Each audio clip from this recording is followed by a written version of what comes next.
going on with y'all homie? He's on camera. Whoa! He's gonna call you?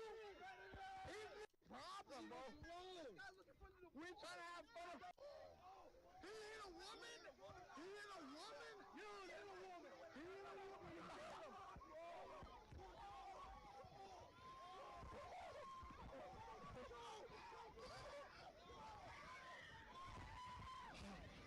What's the fuck? Bike! That's not bike! That's not bike! That's not bike! Hit a woman. You got him.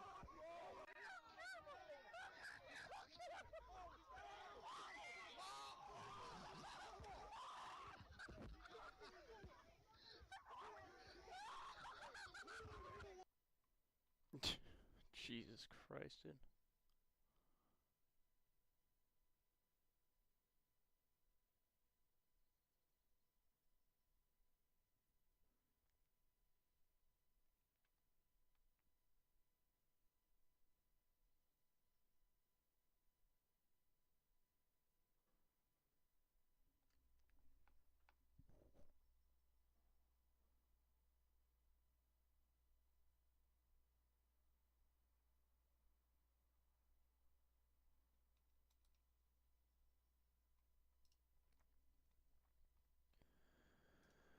Okie dokie.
UFC 300 is upon us, and I'm going to go through the entire card, starting with the early prelims, ending with the main event, giving my prediction and breakdown for every single fight on the card.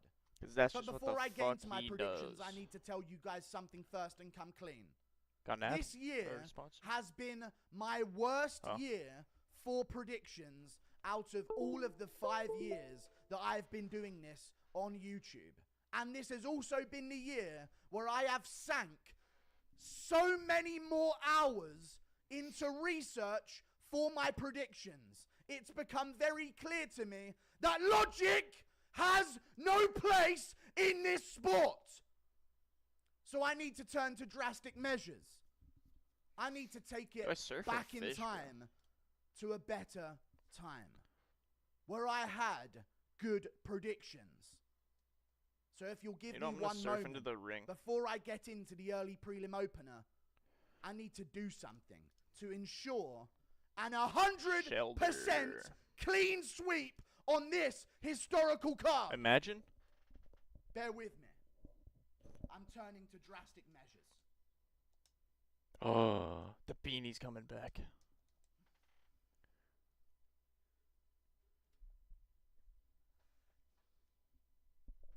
Cody Garbrandt versus Davison Figueiredo.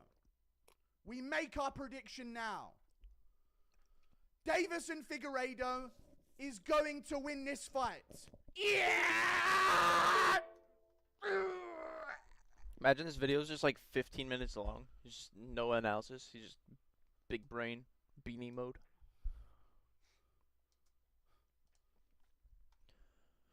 Cody Garbrandt by KO. What? I just saw a vision in my head. I'm gonna call Cody this guy Clunge. Garbrandt is going to lay Davison Figueiredo out cold in the first round. Oh, really? Figueiredo's charging forward. He's throwing straight punches, and Cody Garbrandt beats him to it on the inside with a devastating right hook straight on the chin. Down goes Figueiredo face first into the canvas at the end of round 1. And now I'm going to tell you guys why. Davison Figueiredo is a straight line puncher. He throws ones, he throws twos. Cody Garbrandt does not play the lineal game of mixed martial arts. He's a hooker. In the nicest way possible I could ever say that. He's a hooker. Okay? He's hooking. He's going to throw hooks. He's going to keep his head off the center line. He's going to make Figueiredo come to him. Figueiredo against Rob Font in his last fight looked good. It was a competitive fight, but he landed the more damaging shots. He made Rob Font come to him, and he timed him. He timed him coming in. He made Rob Font reach. He made Rob Font go first, and he caught Rob Font with his lead hand, piston jab, right on the chin. Wobbled him now and again. I think Cody Garbrandt is going to make this fight a single-digit significant strike per round type contest.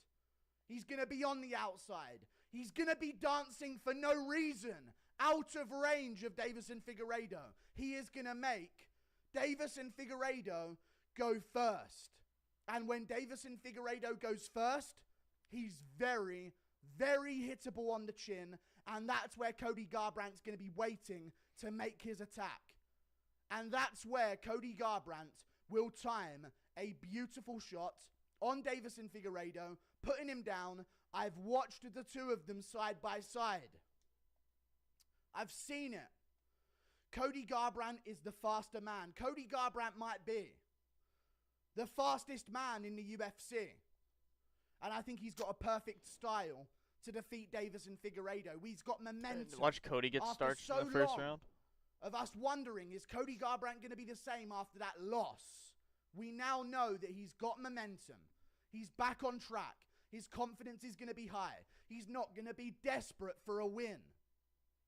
He's going to be patient. I think we do something like calm. this. He's going to slow the fight down. Except, like what's our ice Kelleher, check? like a lot of these things have ice moves. Jones, and he's going to make Figueiredo go first and punish him. I mean, I guess Rotom. And punish him.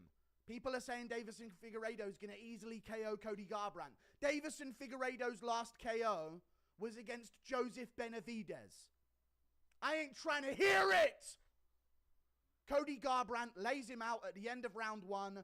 We move on to another fight up the card, which is Bobby Green versus Jim Miller. And you know what, guys? I'm actually going to go with Bobby Green. I feel like Bobby Green's going to win this fight. I think he's got all of the opportunity to... Yeah! Oh, boy. Jim Miller! Jim Miller's going to win. I just saw it in my head. I just saw it in my head once again. He's unhinged. Jim Miller is going to put out Bobby Green in round 2. Put him out. This is going to be a devastating win from Jim Miller. I just saw the vision. I'm getting these performances telecasted to my brain once again. Jim Miller is going to destroy the lead leg of Bobby Green. Like, imagine this is his gonna worst hack it set of predictions yet. pieces. Just doesn't get a single fight. Jim Miller's been on fire recently. Ooh, He's item. going to destroy Item, the lead leg of Bobby Green. And let me tell you something right now. If you think Bobby Green is ever going to be the same again after his recent loss to Jalen Turner, you've got another thing coming. It's not happening. Who's going to be the guy that's shooting a takedown here? It's going to be Jim Miller. Who's going to be the guy that's chopping low with kicks? It's going to be Jim Miller. Who's going to be the guy that's throwing baby 1-2s? It's Bobby Green, man. I don't care if you beat Ally Quinta after he just sold a house to a middle-aged couple in Maine. I don't care. I think Jim Miller is going to chew up the legs of Bobby Green. I've got hair in my face. I can barely see right now, but I can see the result of this fight very clearly. I goofed it. Jim Miller chews up the leg of Bobby Green.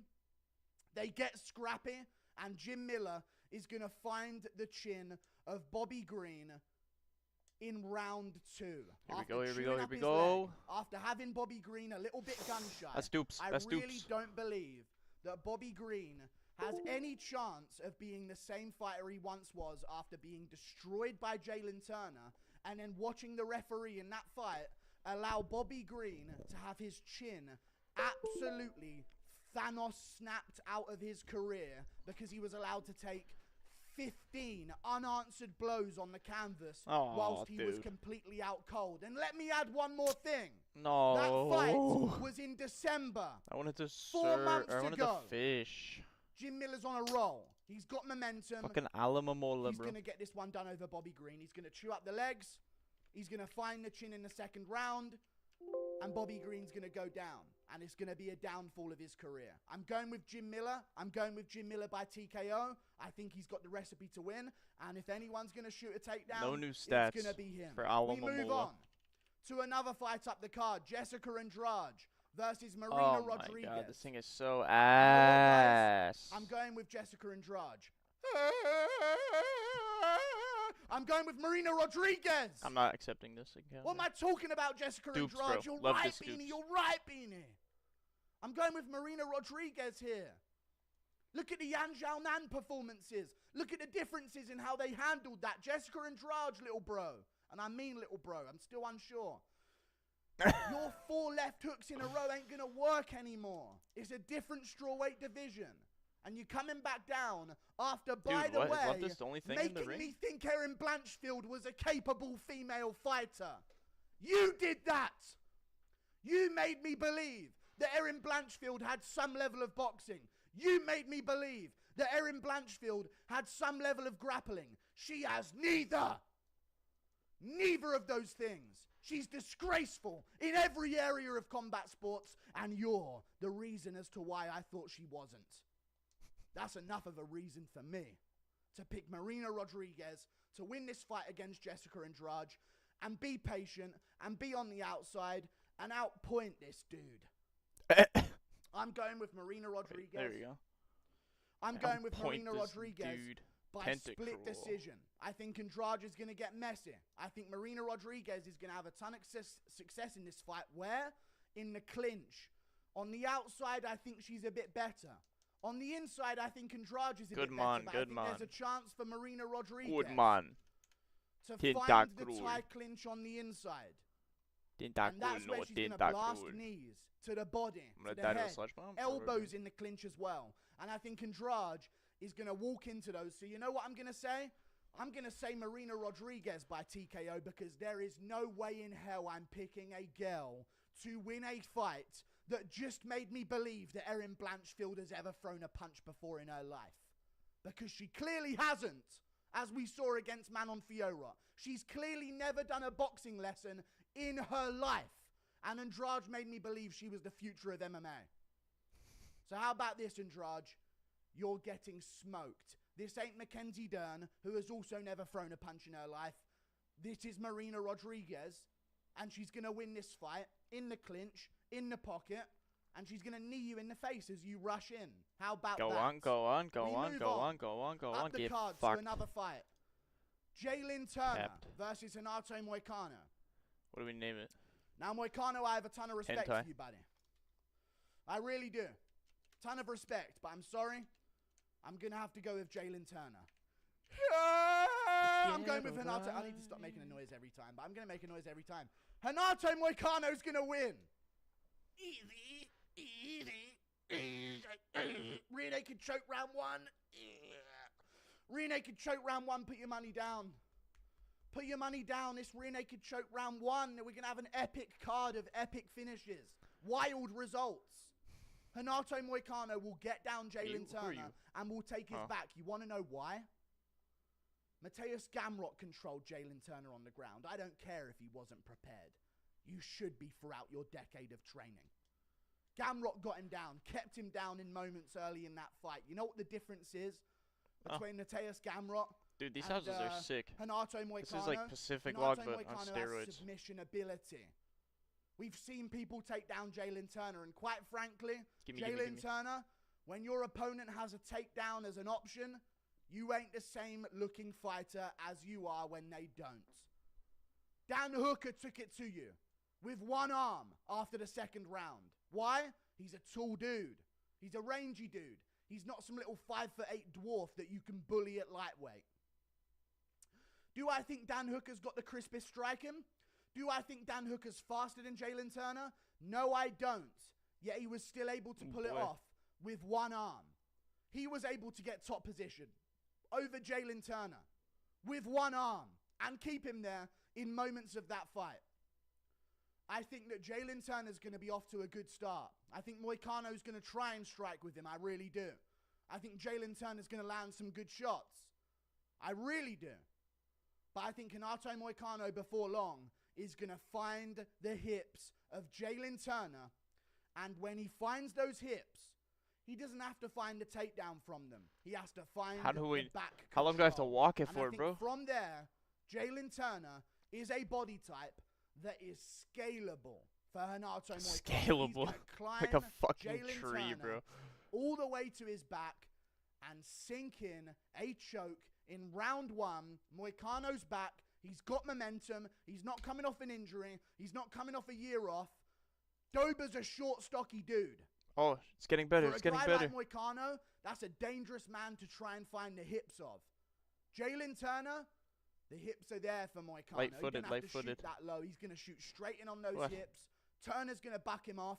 And then Renato Moicano's going to keep control of the hips, go round to the back, I'm down not Jalen trying Turner to and leave. start looking to put hooks in. I just wanted to talk Jalen to Turner's it. 14-7, by the way.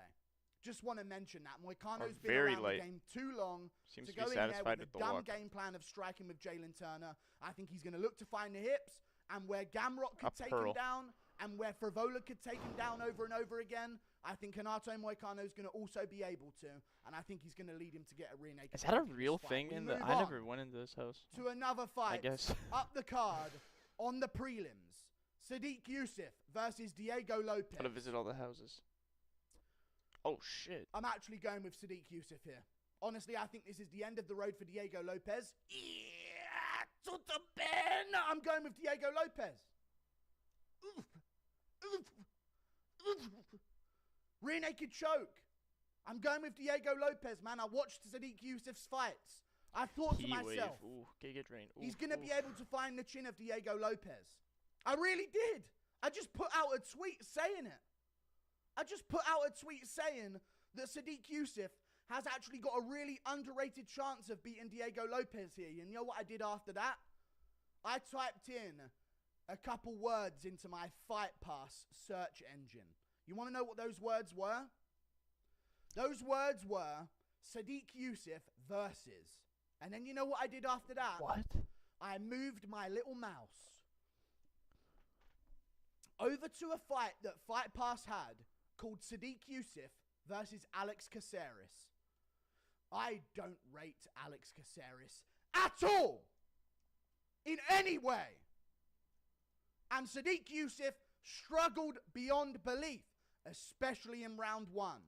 This is going to be a fight card where every single fighter on the card is feeling round 1 pressure. Every single one of them are. They're going to feel round 1 pressure. And Diego Lopez is going to thrive under that pressure more than Sadiq Youssef will. You want to know why? Diego Lopez hasn't been told wrong about his style yet. It's worked for him. He's gone out there, he's been wild, and he's pulled it off against Gavin Tucker, against Pat Sabatini, and even against Movsar Evloev in round 1 as well. This is a man who on short notice stepped up and gave Movsar Evloev all he could handle, and arguably could have won that fight as well. Extremely, extremely close, and if it was on full camp, you'd have to argue that Don't think I'm Lopez prepared to fight arguably this, would have bro. won if he had full Dude, I preparation. can get the He's a teriyaki big, on in this rangy route. dude. Yusuf don't really Perhaps, like that. perhaps. We Vape saw that Nash. against Caceres. You know what else we saw against Caceres? In the scrambles, where both of them were landing shots on each other, Alex Caceres was able to get to the back of Sadiq Yusuf in round 1, and I think if Alex Caceres can get there, Diego Lopez can get there and then some. That's where he finishes the fight Bang. against Sadiq Yusuf.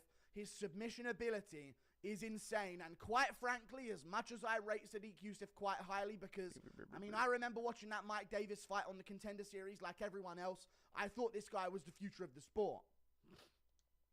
I can't help but notice a quality He's gonna have a difference in flurry this on man's after, too. wins. Once I by saw KO Vaporeon in only compared 3, to I his kind of man's had an competitive inkling that decisions. this would Gabriel be his team. Benitez. I don't care. Okay? We go to 2020. Andre Philly by competitive decision. I don't like that, man. I really don't like that. Andre Philly, you couldn't put him away. I think Lopez puts Philly away with ease. Lost to Arnold Allen. All good. Beats Don Shainis by finish. Who else does he finish by finish? No one but those two. Don Shainis and who? Gabriel Benitez and who? Fucking grass Suman sniper. Mokhtarian? Crit. Nice, nice, nice. They nice. ain't Diego Lopez, little bro. He's going to be in a scrap with you. And if these two get scrappy, I'm trusting in Diego Lopez's finishing ability over a higher class of opponent than Sadiq Yusuf's. I'm going Diego Lopez. We move on.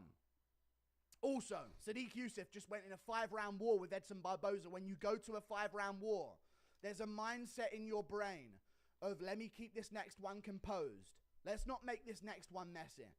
And when Diego Lopez forces you into that messy, uncomposed fight, I think he's going to be more comfortable there than Yusuf is.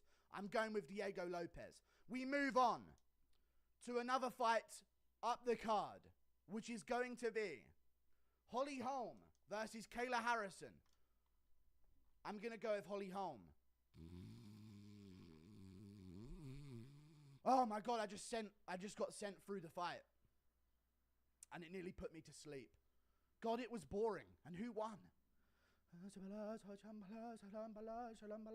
It was Kayla Harrison. I can see her man face already. Shriveled and ugly. And wrinkly and masculine. I can see it. Wait, is that Holly Holm? No, it's not. It is. This Big guy's nose. just got a It's Kayla copy Harrison. and pasted response for It's everything. Kayla damn Harrison. This guy's a bot, dude. She makes the weight. And Holly Holm in the middle of the fight, whilst doing okay up against a clinch, all of a sudden, the number comes down from above and it gets placed above her head. And you know what that number is? It's the number 42. Is this a And then John words come around and it says, years of age. 42 years of age. Did they get She butthurt ain't about out this? wrestling Kayla Harrison. She's going to get taken down. She already said she's pulling out if Kayla Harrison doesn't make weight, so I don't need to worry about a situation where if Kayla Harrison misses weight, what do I do then? If Kayla Harrison makes weight and stays disciplined, she goes for takedowns that I've never seen women go for in MMA before, especially in those higher weight classes.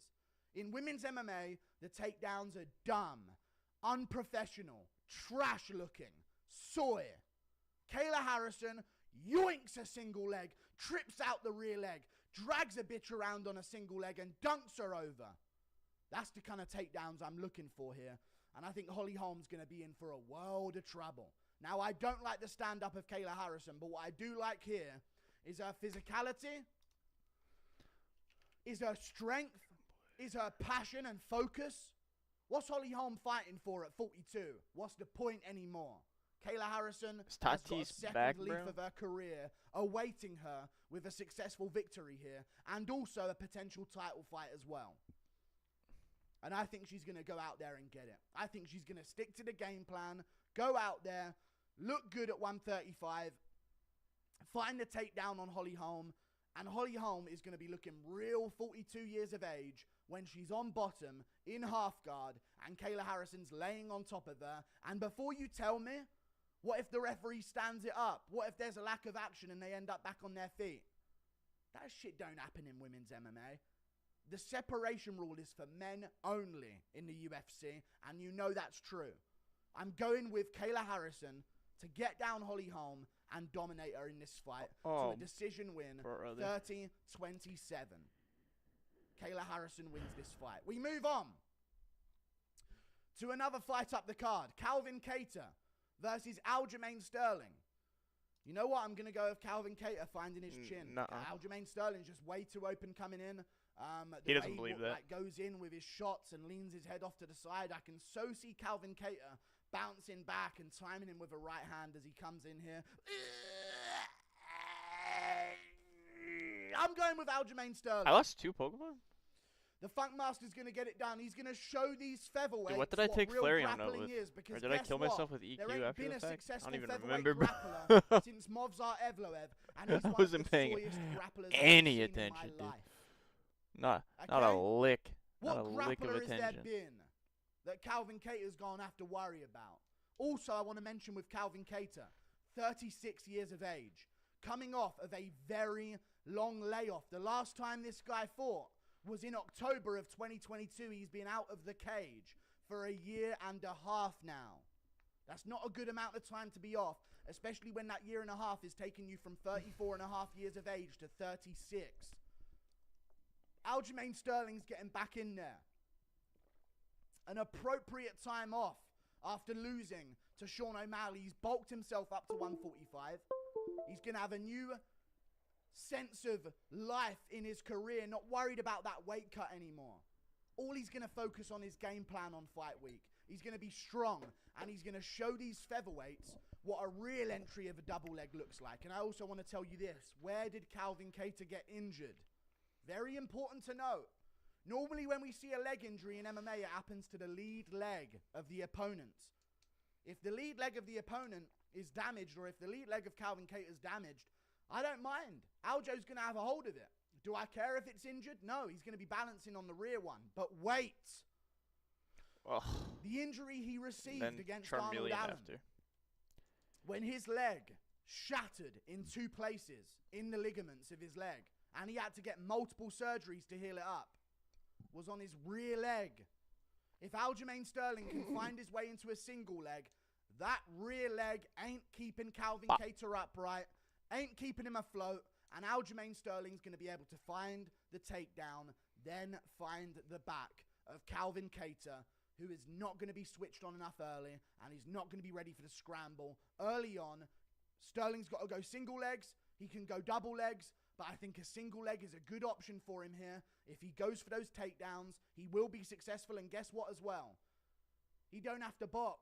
If he chops low kicks at range, he will also have success here. I don't like the time off for Calvin Kattar. I don't like the injuries of Calvin Kattar.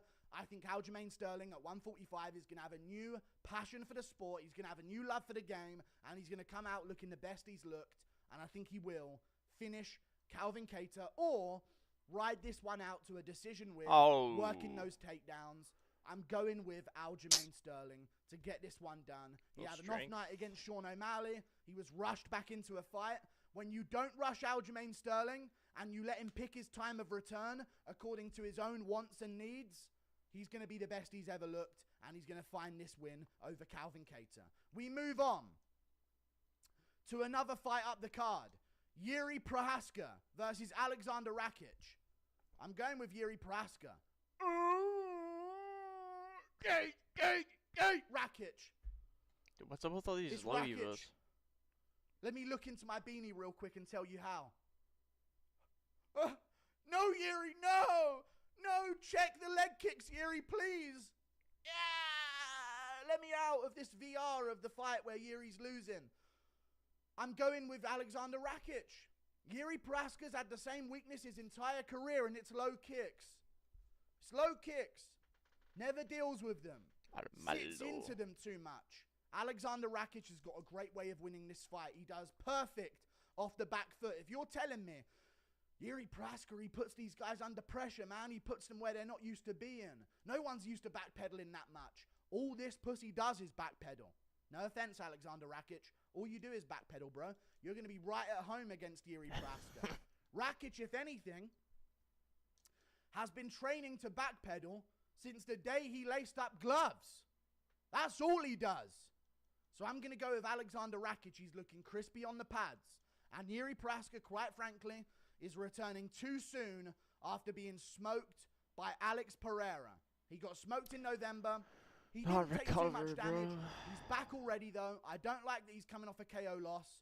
I reckon Alexander Rakic is going to chew up that lead leg of Yuri Praska, which is there for the taking against anyone who has any somewhat decent level of low kicks. Give me a crit. And I think Alexander Rakic eventually, after chewing up that leg of Yuri Praska, is going to work some takedowns.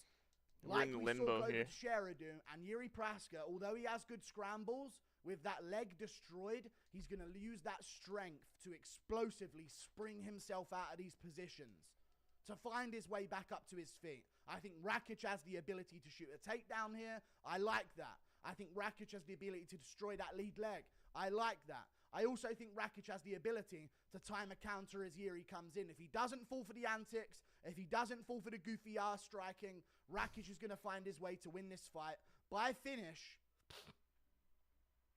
or by decision. Either way, I'm going with Alexander Rakic by method of destruction. Oh my god, this Lilip, dude. We move on to the main card. Bo Nickel versus Cody Brundage. Oh boy. I'm going with Bo Nickel. I'm going with Bo Nickel. I am. I really am. I was going to say, there's no... Can you guys hear that ticking? Sorry, I've just gone a bit lightheaded. There's no way he's picking Cody Anyway, Brundage. Bo Nickel's going to outclass this dude. Cody Brundage don't belong in the same cage as Bo Nickel. He really doesn't, and the UFC knows that, which is why they've put him up as a sacrificial lamb live on pay-per-view. Give me a crit. I'm a bit lightheaded here. I don't know Give why me I'm a crit. so Give me a crit. Give me I a am going crit. with Bo Nickel. Oh my god. Hang on a second, guys. No way. Cody Brundage. Unbelievable! Cody Brundage knocks him out. Flatline KO. I'm going with Cody Brundage. I'm joking. I'm not going with Cody Brundage. I'm going to do that silly little joke for every prediction, but no, I'm actually going with Bo Nickel. Cody Brundage is a fat dum-dum. Big fat dum-dum. Ooh, fatty dum-dum boy. Come on, fat dum-dum boy. Oh, now I get the You crit. When it has 2 HP, bro. Go join the military, dum-dum. Why are you being an MMA fighter, dum-dum? Fucking big fat dummy. Big fat fucking Shane Gillis-faced dum-dum. Fix your face, dum-dum. Back-to-back crits. Big fat dummy. Ooh, you big dum-dum. You fucking big dumb fuck. Cody Brundage is going to lose. You want to know why? Fluke to win over Zachary Reese. Slammed him on his head. Soy, win. Oh well, he won it because he slammed him on his head. Switch. Good job, I can't dude. do this, bro. Before that, what was his other win that he got? Jacob Malkoun. I used up all my crits. Malkoun was beating him up wrong. That's why. And back of the head shots are only counted as illegal if the UFC don't like the person who's doing it to someone. Jacob Malkoun loses the fight because he's hitting Cody Brundage in the back of the fucking head. Bullshit wins. He's not on a win streak. As far as I'm concerned, he's a loser. You're looking at a man who got out-grappled by Cedric Dumas. Boonk Gang himself. Gang shit. Out-wrestled this man to a decision win. Oh my god. Boonk Gang out-wrestled him. I forgot about Bunk, dude. Blueface out-wrestled Cody Brundage. Bo Nickel gone ragdoll this fat boy. And he's going to find the finish. Another crit. I reckon by rear naked choke on Cody Brundage or by TKO. This ain't Jamie Pickett. No, I'm joking. This is Cody Brundage, and he's awful. And he did KO Tresean Gore, to be fair to him. But Tresean Gore's vision is 70% obstructed by his nose. His eyes are that close together. So I'm going to go with Bo Nickel. He's way better on the feet from what we've seen. He's way better on the ground from what we've seen. And I'm just going to tell you one thing about Bo Nickel right now. You put Cody Brundage against Val Woodburn, he might fucking lose. I'm going with Bo Nickel. Getting this one done. I like that he took time off. I really like that he took time off. I really, really enjoy that. I'm going to go to his Tapology to find out how much time he took off. He's been out for nearly a year. He's been out for like 9.5 months. He fought in July of last year against Val Woodburn, and he took the rest of the time off to train, get better, improve. So I guarantee he's going to be healthy for this one. I think he's going to rise to the occasion, and I'm telling you right now, one thing Bo Nickel has as an advantage over everyone else, I'm going to move on from this because it doesn't need much breaking down. We know this is a sacrificial lamb fight. One thing Bo Nickel has over everyone else, dude's been put in high-pressure situations as a wrestler. That's not something wrestlers are used to. This guy was competing at a very high level where people were there to see him lose, people were there to see him win. Since a very young age, I can trust him to handle the moment of a main card opener of UFC 300 more than I can Cody Brundage. I see Brundage pissing himself, folding, and Bo Nickel leaving with a first round finish in any way that he wants. We move on. Up the card, Charles Oliveira versus Armand Sarukian.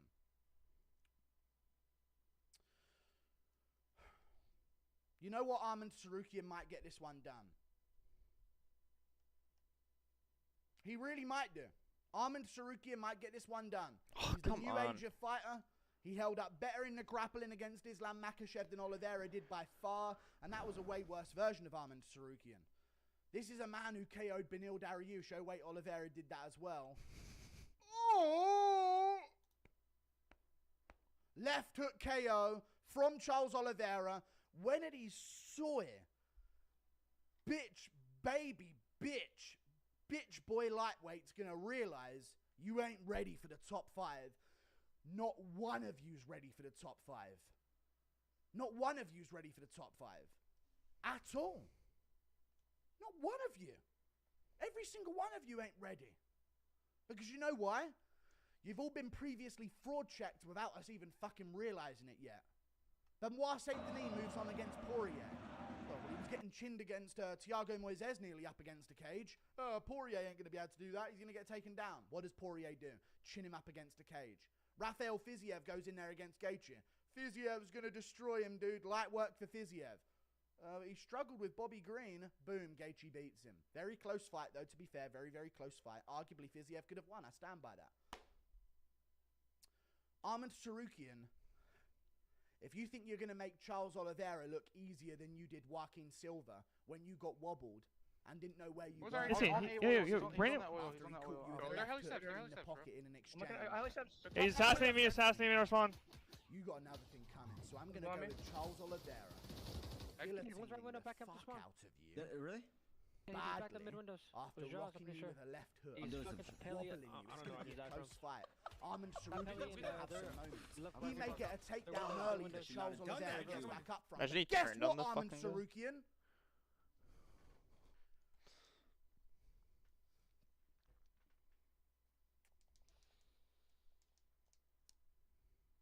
You made me think Gamrot could strike.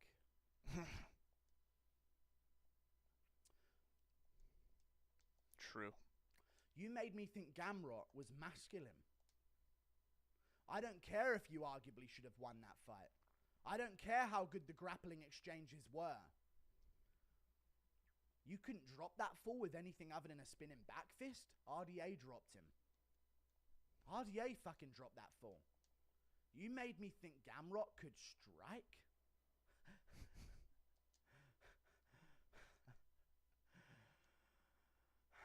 There's no shame in losing to Makhachev. He's the GOAT. I don't know what I'm pointing at. Makhachev is not in my room to the corner, okay? Neither is a GOAT. I don't know why I pointed over there to say that. Oliveira is going to find the left hook, the same one that Joaquin Silva found to wobble Armand Sarukian. And he's going to guillotine him after Armand shoots in for a panicked takedown. Round 1, guillotine. Charles Oliveira, guillotine. Guess what? Round 1.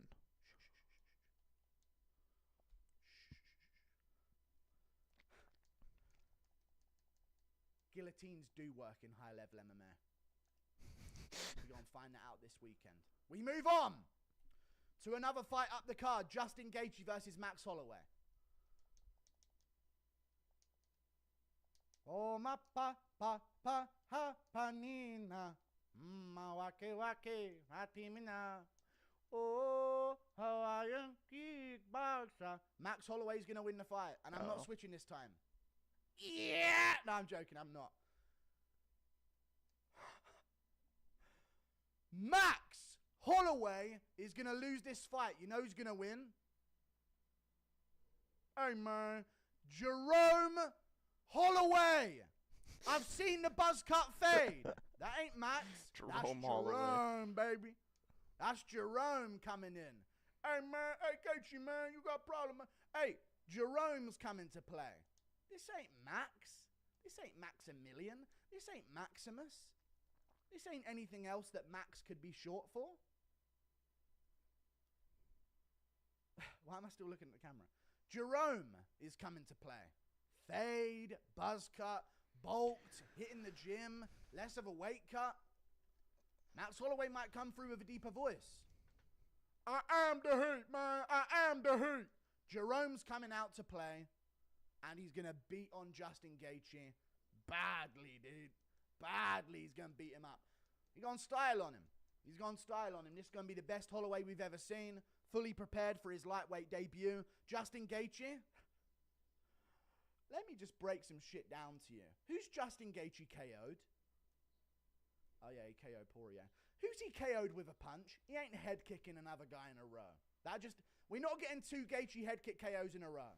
Not happening. Off the table. If he finishes Holloway, it's going to have to be by punch.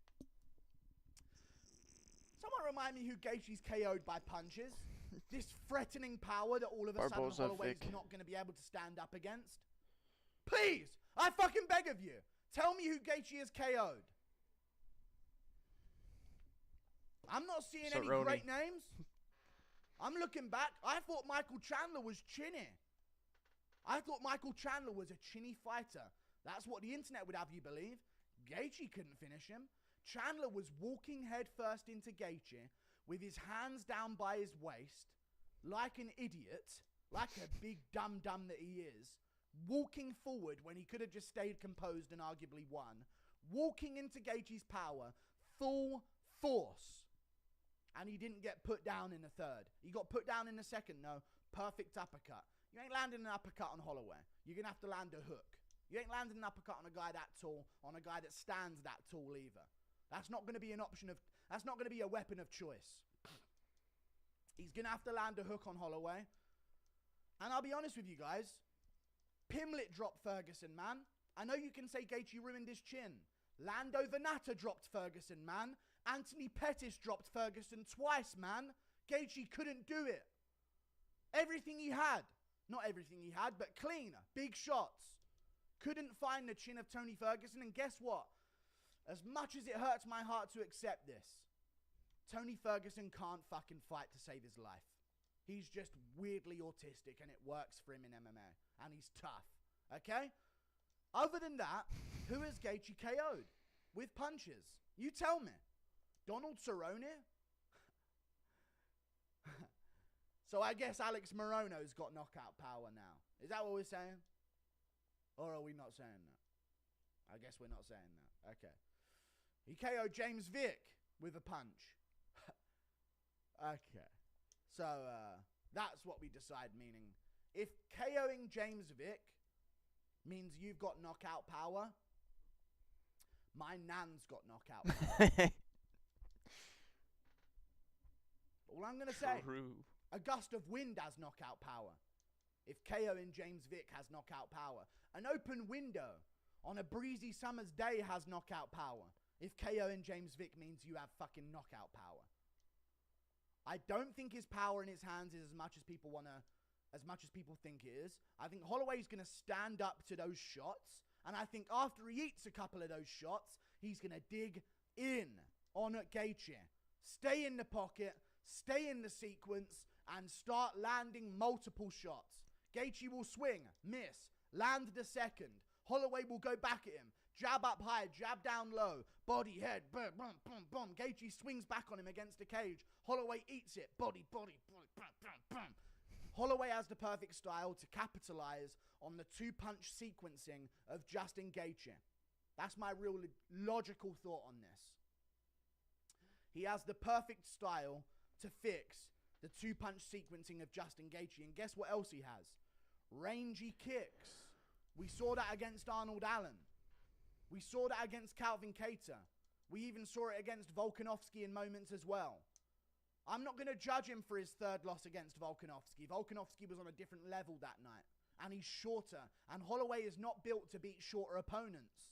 We saw it against Frankie Edgar. Oh, shit. He looked terrible against Frankie Edgar.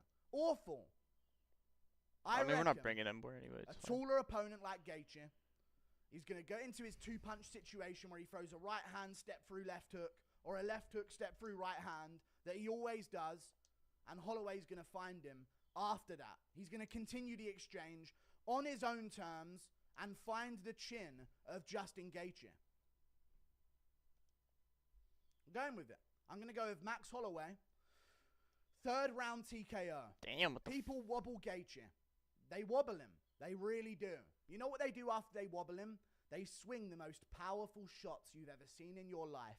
And Gaethje, in his ebb and flow state, is able to rock and ride with those shots and move out the way of a hook coming this way and a hook coming that way and rotate with them and shoot an uppercut left hook back. Holloway is not going to do that. If he lands a shot that gets the respect of Gaethje and happens to wobble Gaethje, there's going to be a jab, jab, two coming his way. There's going to be a jab, jab, move out the way, two, body, body, head, head, jab. I'm going with Max Holloway. I think he's got the volume pressure style that's going to work if he manages to crack Justin Gaethje. I think he's the best he's ever looked. I think he's fully prepared for his lightweight debut. And he's going to wipe the floor all of with this ginger. for a I don't like Surskit. to root against gingers because they are superhuman. But Yeah. I'm going against Daywalker. Gaethje here, man. Low kicks, not a part of Gaethje's game as much as they once were. Not a part of his game as much as they once were.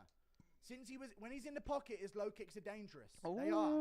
But since he's been a bit more at range, his low kicks have taken a bit of a backseat in his game. They have. They're not as much of a factor anymore. Mian Shao. I'm going with Max Holloway. Don't be surprised if you see him shoot a takedown here and make Justin Gaethje wrestle where he self-admittedly said he hates to because it gasses him out. I'm going with Max Holloway. If he wrestles, he'll negate the low kicks. He can also move a lot better on the back foot. Look at the movement of any fighter that's fought Gaethje and then watch Holloway in his last few performances. Rafael Fiziev. No in and out movement. You ain't Mike Tyson, little bro. You have no power in your hands. I don't know how. You look like you're swinging for the fences and it should kill people. But you don't have any power for some reason. You're like the Paulo Costa of lightweight. I don't know what's going on with your hands. They're made of soy. They're purely made of soy. Look at the opponents that Gaethje's fought. Poirier. He's not scooting around on the outside. Max Holloway is going to be scooting around on the outside, and it's going to be a stark difference compared to anyone else Gaethje has fought. And before you mention you forgot Gaethje KO'd Edson Barboza, he KO'd him after eye poking the shit out of him. I ain't trying to call that a legit KO, dude. We move on to another fight up the card. Zhang Weili versus Yan Xiaonan. I'm going with Yan Xiaonan in the upset. Oh! I'm going with Zhang Weili. That noise was just another noise to switch my mind. Has no relevance to this fight. I'm going with Zhang Weili. She's on HGH. She's a lab experiment. Never seen a female with muscle insertions like her. Yan Xiaonan's going to lose. She's all right, though. Maybe it'll be a fun decision. But Zhang Weili is just actually good. And Yan Xiaonan is good enough to beat Andrade's bitch ass. But I'm going to go Zhang Weili by decision. Regenerator. 46, maybe a 48-47 scorecard, maybe a 50-45 scorecard. It's going to be one of those fights where there's a few close rounds and a few clear rounds in favor of Zhang Weili. I don't see Yan Xiaonan finishing her. I don't trust that. And I in no way see Yan Xiaonan being able to win this fight by decision either. I'm going with Zhang Weili. I don't think I need to explain just don't myself. stay in the ball. It's all good, bro. She's way better than Yan Xiaonan. Simple as that. And she seems to be improving every fight. Her performance against Amanda Lemos. Oh was my one of her God. impressive What a performances crit in for women's you, huh? MMA history. I stand by that. She absolutely dominated a very dangerous challenger. I'm going with Zhang Weili getting this one done. Decision win. Domination. Yeah. Using her grappling as something that she's implemented into her game. We move on. Alex Pereira versus Jamal Hill.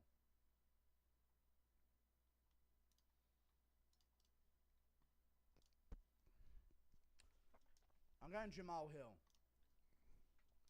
What's the Can you guys Chun-Li? hear music?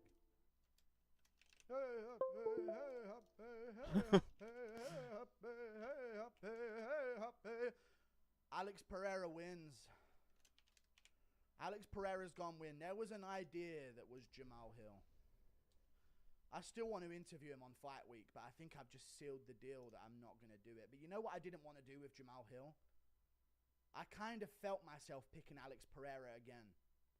Reach out to me, Jamal Hill. Let me know if I can still do an interview with you. What I didn't want to do with Jamal Hill is have him on the show, be all buddy-buddy with him, and then just say, yeah, Alex Pereira is going to win a couple of days later. I didn't want to be fake like that. Have him on last week, butter him up. Yeah, let's team up against Ariel. How's that Ariel guy? What a snake, right? And all of a sudden, after the fucking interview's over, I do a fucking video saying, yeah, Pereira's knocking this dude out. I didn't want to be that guy. So I wanted my opinions on this fight to be final and known before I had Jamal Hill on the show. So if he wants to be on during Fight Week, Jamal Hill, let me know. I hope you respect the mindset I had about that. I really do. Because I wanted to have you on.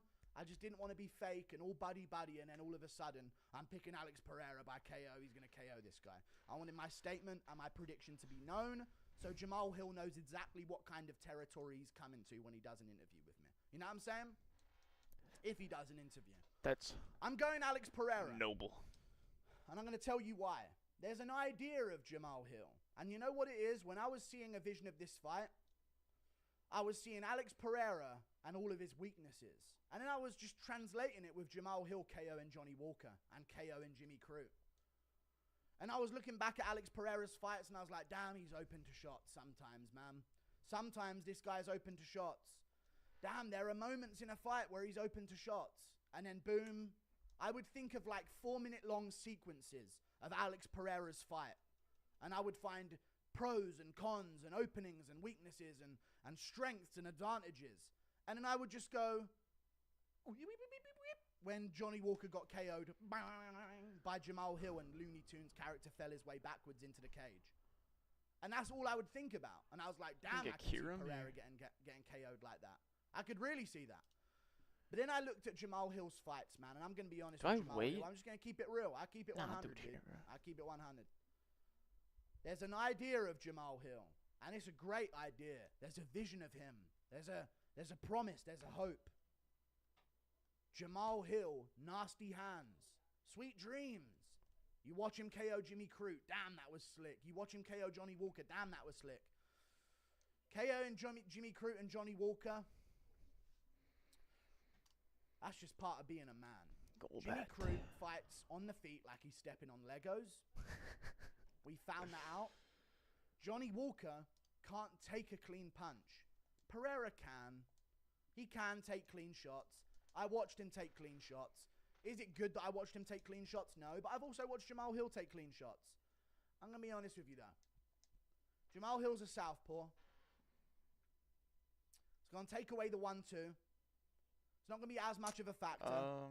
I think Pereira can adjust. Sometimes Jamal Hill does fight orthodox, though. He was fighting orthodox against Glover Teixeira quite a bit. Maybe that's where he trusts his takedown defense a little bit more. You're going to have to wonder that. But there's often times where you see Jamal Hill in southpaw and he'll crack someone with his lead hook and Johnny Walker goes sinking backwards. Like, he can be orthodox, actually. Now I'm thinking about it, he's not purely southpaw. So the 1-2 is going to be there, but the low kick is also going to be there for Alex Pereira. And I'm just going to say it how it is, Jamal Hill.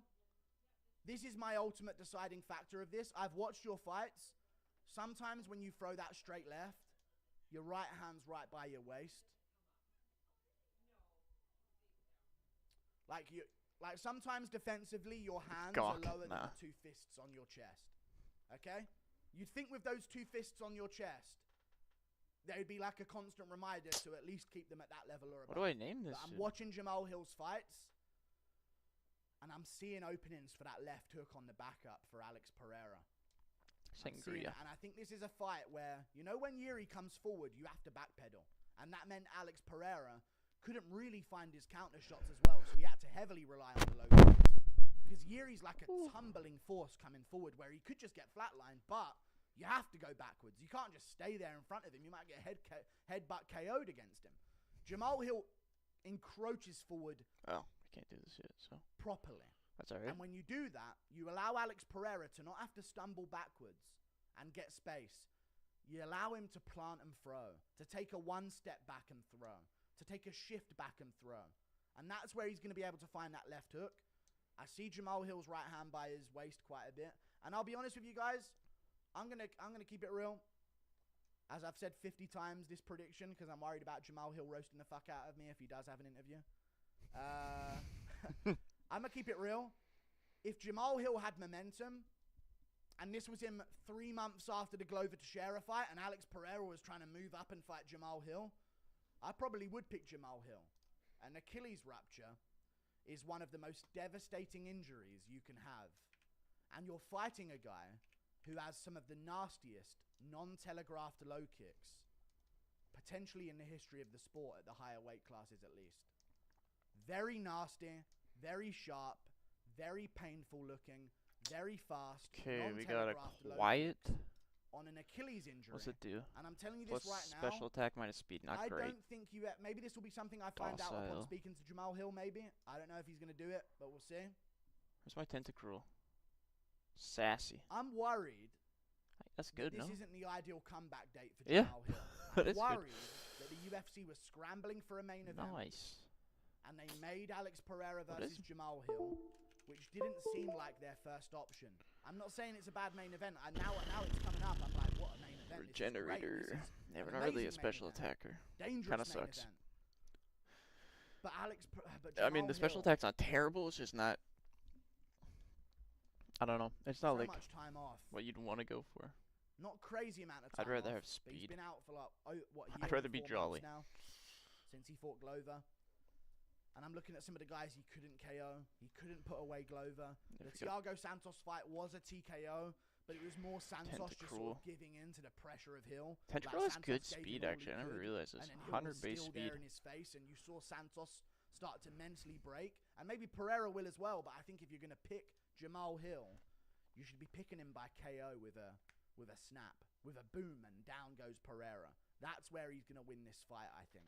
And I don't think I'm willing to bet all my eggs on that. I'm not willing to bet all my eggs that he puts out Pereira, but I could see Pereira putting him out because I was watching Santos catch him with left hooks.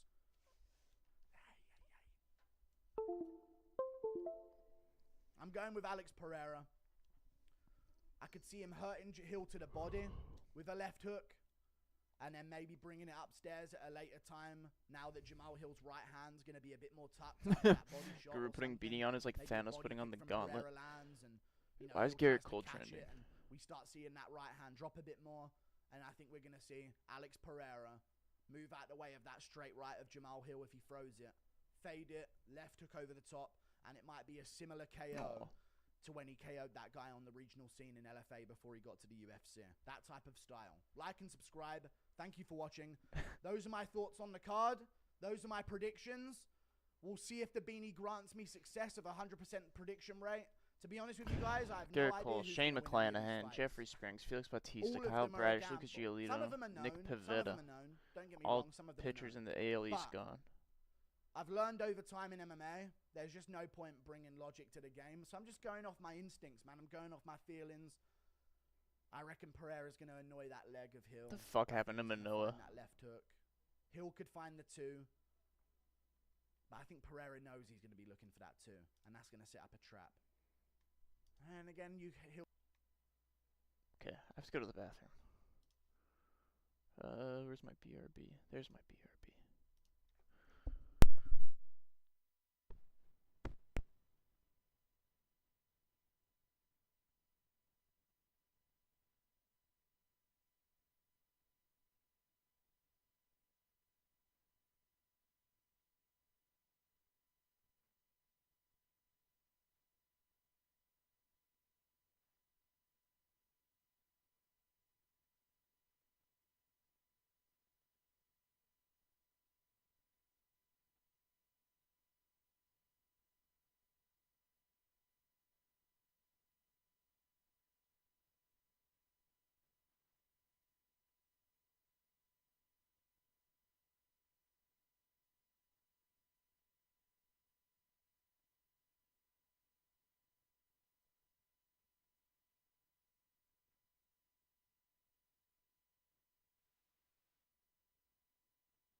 God, why does Trey Zero look like the biggest bitch, bro?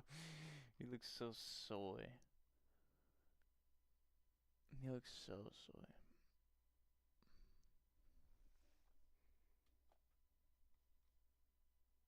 Oh, bonus wolf. What?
Okay.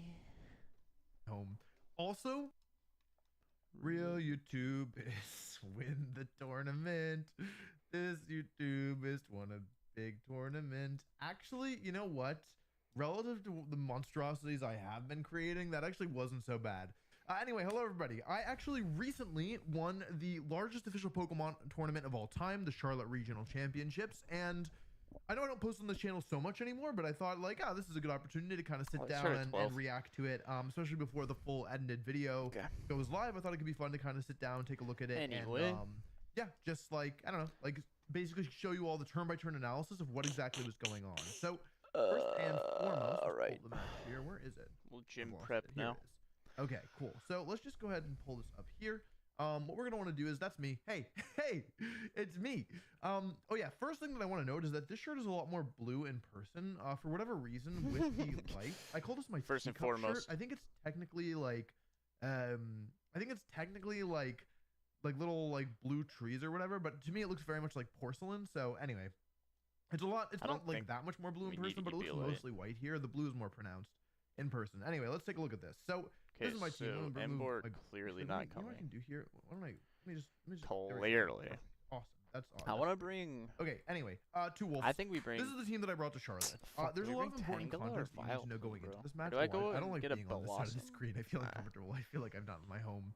Also, I slept on my neck really, really badly like a week ago, and it got better day by day. And then yesterday I like jumped into bed because I was so excited to lie down, and now it really hurts again. So if don't know if you can tell, but I feel not very comfortable. It's actually a huge pain. I'm in a lot of discomfort. So if I seem physically a little weird, weirder than normal, I want to bring Tangrowth. Anyway, let's talk about my team. So Urshifu, Incineroar, Fluttermane, Farigiraf, everything on this team, team, and Rillaboom. These are the 6 Pokemon that I am using. They're very, very strong. A couple of notes here.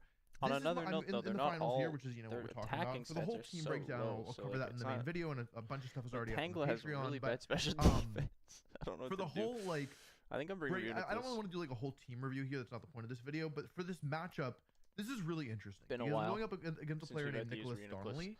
I don't know. Do I bring Vileplume? I'm sorry, Nick, if you're watching. My bad.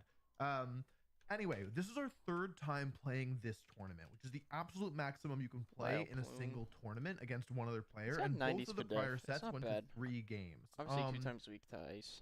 So basically, in this matchup, there's a couple things that you need to know. This is my team. Let's go ahead and take a quick look at Nick's team really quickly as well, so that it's got 50. You can get an idea of the matchup. So on Nick's side, all 6 Pokemon. Oh, 9. Not good at all. Shoot. Wait a second. Before we jump into the battle, we have to talk about today's video partner, NordVPN. Nord is a certain T, so you can give it a try. And Tornadus stuff up front, like Tornadus Or is that even right? Good physically. I don't actually remember. But not... he basically, in Game 3 of the final set that we played, he led with Ogerpon and Ursaluna.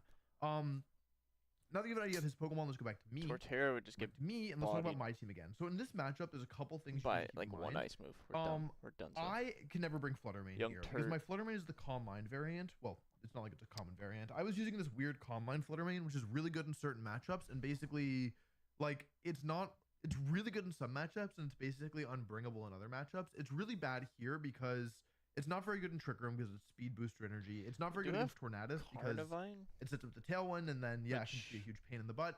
And it's also really not good into Ursaluna Blood Moon because even if you Calm Mind, you're still taking so much damage from Blood Moon and Hyper Voice that like it's really not really worth the investment. So I basically can never bring high attack here. So I have to choose to bring some combination of Farigiraf, Urshifu, Incineroar, Ogerpon, and Rillaboom. I don't think so.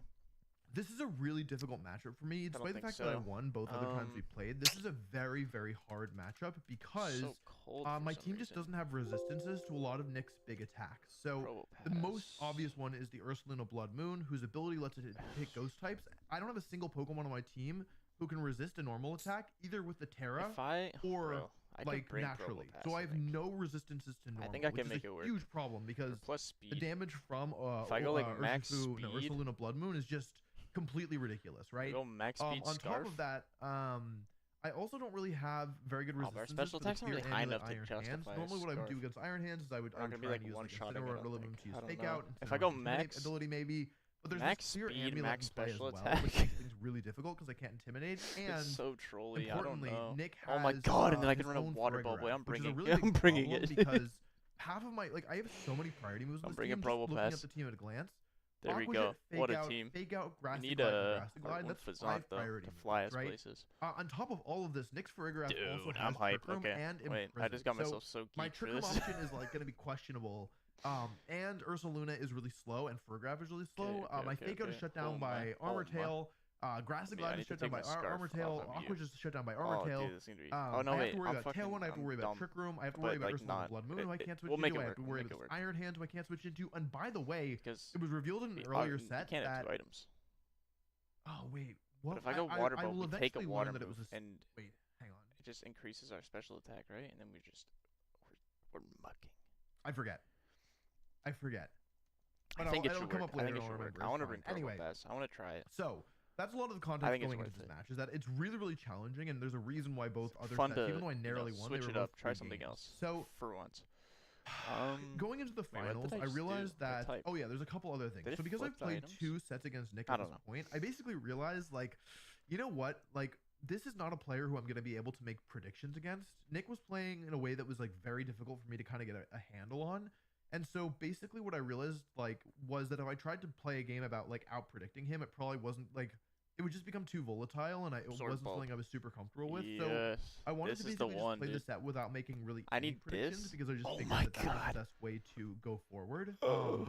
Yeah. Dude, okay, so and then going into the first game here, I have a couple ideas. Urshifu can be really good. My God, I had a lot of success leading Urshifu when Nick would lead with Tornadus.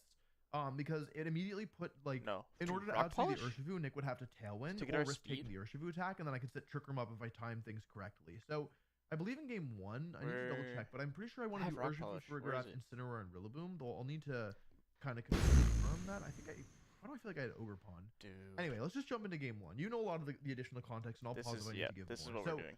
This is the thing that I didn't want to see. Ogerpon and okay. Yeah, it was the other set where I led.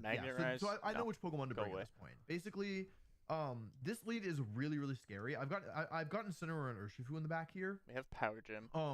Because the idea is that with Ogerpon and Farigiraf lead, I'm able to handle a lot of different leads from Nick. I'm able to immediately put a lot of pressure on with the Terra Fire Ivy Cudgel. I need to be careful using my Terra too early because Nick does have the Urshifu Dark, which will one-shot my Farigiraf through Protect, so I need to watch out for that. I might need to save Terra Fairy, but lots of fun. Yeah, I mean, this is a really, really dangerous. I thought everything could learn Calm Mind, almost because he's got Follow Me plus Ursaluna Blood Moon, and I don't have any way of resisting the normal attacks. Right, so this is basically guaranteed damage from Ursaluna if Nick wants it. Blood Moon, if it Terras, will KO either Pokemon or KO Ogerpon without Terra. Also, there's the option of Terra Fire on Nick's side, with Terra Fire Follow Me being an option. Grass, but we have electric to take the Terra Fire Ivy Cudgel if I want to go for it. So there's a lot of things at play here. Very, very important. This is going to be one of the most important dynamics throughout the set. What you need to know is that Nyx, Ursaluna, and Farigiraf are both faster than my Farigiraf and Incineroar. And so the reason that's relevant is that Ursaluna can naturally be slower than Farigiraf. Its base speed is actually lower because Nick has Tailwind on his team. He's invested a lot of speed into Ursaluna. Right? And so what that means is that Trick Room going up roughly favors me as long as there's still Farigiraf and Incineroar around. So it's kind of where I'm at right now. Farigiraf and Incineroar are faster. Outside of Trick Room, his Farigiraf and Ursaluna are faster. So this turn one, there is a lot going on. For I can go for I have a lot of options I can go for here because basically if we look at the KO pressure, Nyx Ogerpon is threatening with Terra a KO on both of my Pokemon. Nyx Ursaluna is threatening a KO on my Ogerpon without Terra and my Farigiraf with Terra. My Ogerpon is threatening a KO on Nyx Ogerpon and a ton of damage to his Ursaluna. And my Farigiraf isn't explicitly threatening any damage, but it is threatening to set Trick Room up. And if Trick Room goes up, maybe we can't. Again, the speeds work in my favor, especially if we take a trade, right? Where Nick takes out Ogerpon and I take out Farigiraf. So to me, the problem is that what I'm worried about here is something like using my Terra and attacking into the wrong target. Where let's say I go Terra Fire with my Ogerpon and Nick goes and I attack into the Ogerpon and he spiky shields, then I lose them on. But if I attack into the Ursaluna and it protects, I could also take a ton of damage from the Ogerpon or just end up in a really bad spot really quickly. So to me here, even looking back at this, Energy Ball, you know what? I don't really quite effective on character. I don't really think that there's a objective play here because my Pokemon are under so much pressure from this offensive combination. My number one priority here is actually to clear the Ogerpon Hearth Flame if I can, because I've got Urshifu in the back who can close combat the Ursaluna to deal with it. So my main priorities here are to preserve Farigiraf and to take the KO on the Ogerpon. So in this spot, there isn't really a clear right move. I think, even with the benefit of hindsight here, you can see I'm considering going for the Terra Fire Ivy Cudgel and just trying to take the kill right away. But again, that's really risky because getting that wrong is really, really, really devastating. So here I'm going to go for Spiky Shield and switch to Incineroar. The idea here, I think, is basically I'm worried about the Terra Fire from the Ogerpon, and I want to... Ogerpon? It sounds like a fake. It sounds like a fake Pokemon. Ogerpon.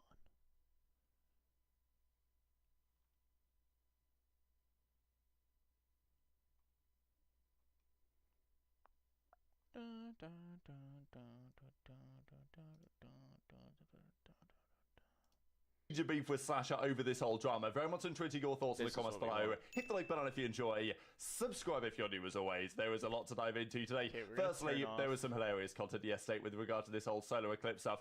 Prid tweeted this out and I couldn't believe that he was actually being serious. I was like, there's no way that people, certainly in the firing line of the totality in the US, Mexico, Canada, whatever, were not aware that this is a thing. But apparently not, because I'm pretty sure Prid wasn't trolling here based on his reactions on stream. I thought that he was for some time. Why is it so dark outside now in Dallas? Guy thought the apocalypse was coming right when the sun went behind the moon, and I thought this is some of my best work. I'm not gonna lie to replies. I will say it's Optic are lucky, or these Optic boys, their SMG replies. I will say it's Optic are lucky, or these Optic boys, their SMG duo.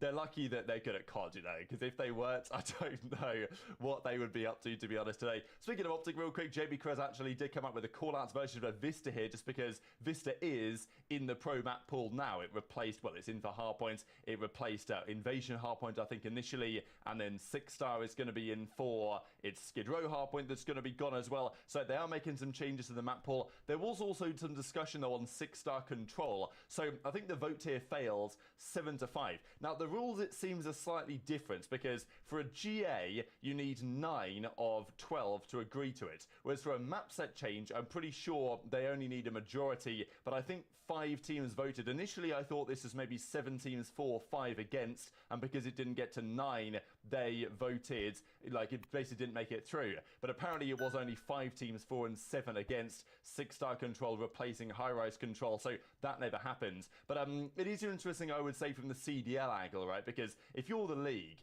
you can effectively make the calls on this type of stuff. Let's say there's a GA that happens, or, you know, the rival barrel attachment that 8 teams voted for, apparently 4 teams voted against. Theoretically, the CDL could hear that and say, well, the majority of teams want it gone, we're going to ban it officially in the rules setting. Potentially they could do a similar thing with the maps. The pros are always going to have some say in this. I don't think they should have as much of a say as they actually do. There is, however, confirmation from Sib on stream yesterday that terminal search will be gone and 6-star search is coming in. So this is one of those changes people have been looking for. 6-star, again, these maps are designed quite well, I think, these new ones. 6-star on paper, the map design, the layout, makes a lot of sense.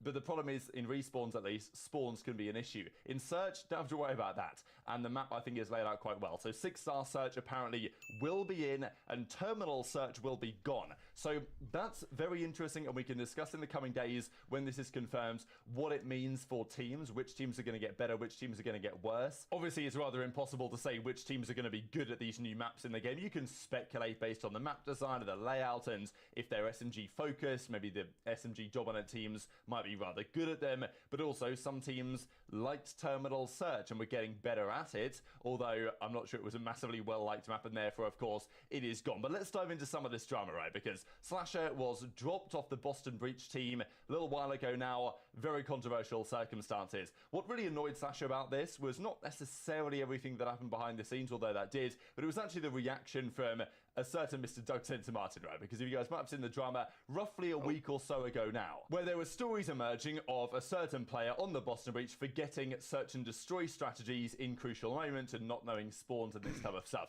And it was mentioned on the flank or by Zuma and Benjay Nassim, and then the theory was that, well, Asim or Slasher, they must have ratted that out to those guys. And I was a bit confused by this whole thing, because I don't really think there's an issue with Asim. Let's just say Asim, for example, talking to Zuma and his boys on problems in the team. The question to me was, should that have been made public by Zoom and Bill on stream? I don't think there was any real issue with what Asim or Slasher or whoever else in the team potentially did. Ben then said that he'd heard this from multiple sources, but Censor wasn't happy with that coming out publicly, because he felt that it was painting a narrative to the detriment of Snoopy that maybe wasn't fair. False narratives and all this. We've got experience with that here on the channel for the last few years. But Slasher basically heard this from Doug, and he felt like he was being painted as a rat, or Asim was being painted as a rat and all this stuff, and he wasn't particularly happy about that for understandable reasons. So Slasher thought, all right, you know what, I'm going to give my take. I'm going to say what happened from my point of view, how I think things could have been dealt with differently, and why I believe I was dropped from the organisation and Snoopy wasn't, in a surprising set of circumstances. So we ran the Joke Jig episode last night live on Twitch. It's all on the YouTube now if you guys want to check it out after this video, because there is, I can't share enough clips to do this justice, and fortunately for me, I had a front row seat. You know, I didn't know this was happening, by the way. Like, we only found out, at least, I only found out a couple of hours into the show that Slasher was going to join, and Slasher was, you know, okay, I thought, all right, he'll join, he'll say a few things on Boston, say his piece, and then, as Slasher's saying what he's saying, Doug Martin comes in the chat, he starts yapping away, Sib comes in the chat, starts, you know, typing away, we're like, all right, guys, you want to come in, and I'll just sit back and maybe, you know, we'll tease with a few poke and prodding questions, but apart from that, just going to sit back and enjoy the show. So the first thing that Slasher really said in terms of why he was surprised at this decision was that, according to himself, in February, the team, as in we, he says, but really he was talking about Snoopy, right? Read between the lines here just a little bit, didn't know any spawns on any map. Now, this obviously is rather difficult to believe, but Slasher said that, yeah, there was a certain situation where Snoopy was like, oh, why did he spawn there or something? And Slasher was like, well, hang on a second, those are not the spawns. And they went through all the spawns on every hardpoint, and Snoopy, like, wasn't able to kind of name where the spawns would be. Now, I've got to imagine Snoopy had some idea of where the enemies were spawning, but potentially being able to put that into words, or, like, actually being able to analyze in the moment, okay, where are they going to spawn, was seemingly too much of a challenge. And, look, it's difficult for Snoopy. He's coming over, he's learning English, making this transition. He's obviously talented. Slasher made that very clear as well. Clearly talented player, but there are several things, comms, you know, just understanding, forgetting S&D strats. He also mentioned that it happened at the major against the subliners when Snoopy just forgot a strat in a certain moment, and, you know, Slasher felt like, and apparently the rest of the team felt like, there were multiple reasons why Snoopy was not right now a CDL caliber player. And sure, Boston put Snoopy in with the intention that he'd improve quickly. Slasher doesn't really feel like he has made many strides, and, you know, Hydro was maybe dealing with the same thing when he came into the league a couple of years ago. but he seemed to improve very rapidly. That doesn't seem to have been the case with Snoopy, let's say. And Sasha said that himself and Asim absolutely were aligned on the fact that Snoopy needed to go. And he says that Priester was in a similar boat. He reckons that Priester also, and he said this with a lot of confidence, maybe people are lying to his face and then saying different things behind the scenes, but he believes that the entire team, apart from Snoopy, was aligned that, yeah, putting Snoopy to the bench and making further changes, potentially even putting Priester to an SMG, was the way to go to turn their team around. Clearly, however, the decision makers of Boston had a different idea. Sasha even said that he reckons that Zed, at least as the head coach, had a similar opinion. He thinks the entire team, pretty much, most players and most coaches are aligned on this. But a different decision was eventually made. So Doug said to Martin then, he comes in the call. We're like, look, Doug, you want to come on and air out this beef a little bit? Because Doug and Sasha are like teammates back in the day. They won an event together on FaZe like a decade ago now. And they just go at it on stream for quite some time. And it was very entertaining, of course, to be there live. I think a lot of the things Doug say, it's quality politician answers, I'm not going to lie, from Doug. And there were some great moments. There were some things that happened on the day-to-day in practice that just made it so obvious. And honestly, I'm going to come out and say one, because this is the one that just fucking blew my mind. And it just doesn't make sense to me. So it was like mid-February, like we've been playing on the patch for months, and I learned that we didn't know where the spawns were on any map. Not one map. Yes, we did not know the hardpoint spawns. How did you? Because we're talking about. You How did you? Okay, you can. I'm sure you can figure it out. We're talking. Oh, well, it turned into a Slasher versus Snoopy thing, which from the outside looking in, that's a good guess. However, on the inside, that's not the case. It was me versus Snoopy, but there was a lot of other people who also were of the same train of thought as me. We all, basically everyone on the team was thinking the same way I was, that he needed more time. It wasn't going to work with this roster and stuff like that. And I just don't like the way he's painted the narrative that I basically took a stand on my own, which was just not the case. And I don't think the rumor of a set of coaches and like I think it was literally 71? Almost everyone was aligned with what I was thinking. And honestly, from the beginning of the season, that was the way the team was built. It was kind of like, we're going to bring in some veteran, try to help us get a good team culture, like play the game the right way, because they never had that. And I guess they said, fuck that, we're going back to the old way.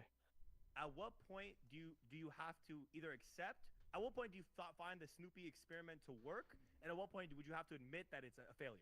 What is the results? The results speak, man. Look, the results speak. When Snoopy came into the team, we got top 6 at champs, and Snoopy played really well. We go into our LAN events, and we get dead last back-to-back with roster changes. Snoopy still, even despite the fact that he's not reading a spawn, or he's not doing this, or he's not doing that, I could sit here and shit on Slasher all day long for him doing things in controls, and Asim for this, and Priester for this. But dude, doing that isn't going to make the team better in any way. You couldn't do that. You don't know how to play the game yourself. Shut up, bro. Stop saying bullshit. Just on some fucking PR tirade or something. Like, I don't know what the fuck you're doing. You say, oh, I'm helping. I don't have a title. Oh, but I'm helping. Oh, but I don't have a title. Like, bro, what the fuck are you even saying, bro? Like, right, respectfully, like. No, disrespectfully, dude. Disrespectfully, Austin. Disrespectfully. Just say it with your chest out, bro. Like, you're talking like you run shit, bro. Chest. I've been saying it. I'm Austin, let it go. Blah, blah, blah, blah. Come on, man. Like, dude, I don't want to go here with this shit, bro. I've been very blatantly, transparently honest with everything that is happening here. Plain and simple. If you don't like it, sorry. There's nothing I can do about it now, man. Like, I don't know what to tell you, dude. Some players just don't work with some people, and that's fine. Oh, that's true, yeah. Even back to definitely true. Even back to the communications. Like, we as pro players, we watch, we study the game, and I can tell you for a fact, I've watched Boston's every single match. I've listened to every single listening. I can tell Snoopy's comms are complete garbage. If I'm, oh no, it's not even. It's completely garbage. Nah, it needs to be better. Like, I can say for myself, my first year coming in, my comms were not good. They were not good. But after that first year, maybe that first year, like, obviously I could still hold my own without those comms and still make instinct. Like, my natural instinct was good. But my comms need to be better. So We were friends on your come-ups, Sim. Yeah, my comms were shit. My comms were shit. I'm taking random timings, not letting my teammate behind me know they can be behind me, and now my teammate that's behind me is getting fucked over because I can't simply combat. Yo. So it's pretty remarkable that with that circumstance behind the scenes, the decision that was made was actually ended up being made, right? And my question is, what exactly is Sense's role? And I was trying to get an answer out of him about this last night and say, like, exactly what are you doing on the team? Because Doug is acting and speaking and discussing things like he is the general manager, like he is one of the key decision makers. Even put in last night's chat at some point, I think I have a screenshot, but he put in the chat, Asim should have like called me when he joined Boston or something, like he kind of wanted to have that conversation. But Slasher said that, well, you know, I didn't even talk to Doug. I talked to him once while I was on the franchise. It wasn't clear at all that Doug was getting involved in the day-to-day operations. And Doug said on the show last night as well that he doesn't really have a role right now that's defined, because now he's retired from being a player. Sure, he's a content creator for Boston, but, you know, he doesn't really have a defined role. He wants the team to win and all this stuff.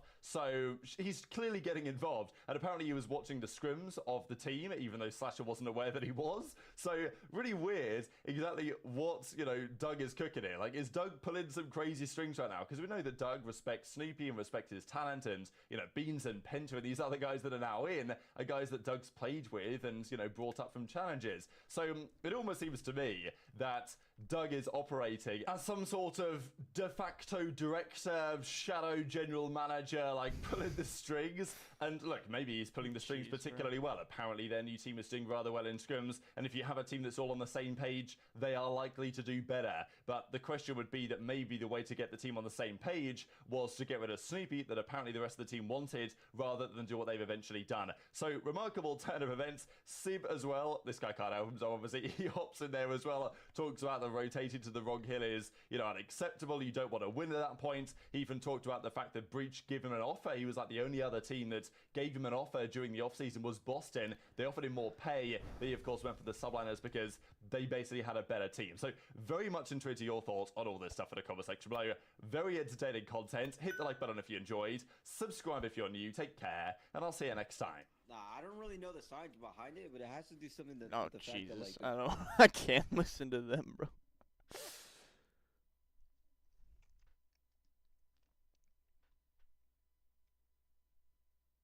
Absolute dummies, bro.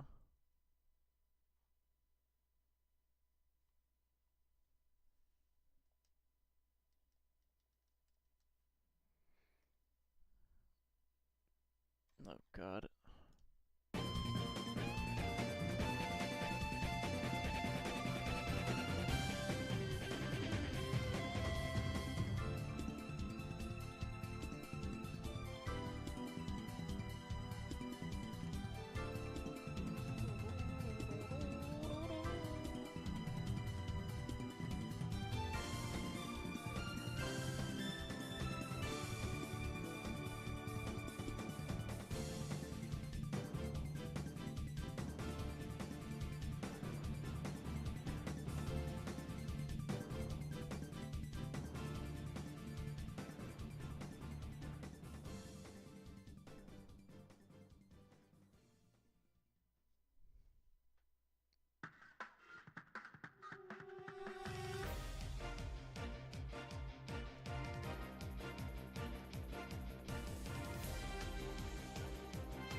Wait a minute.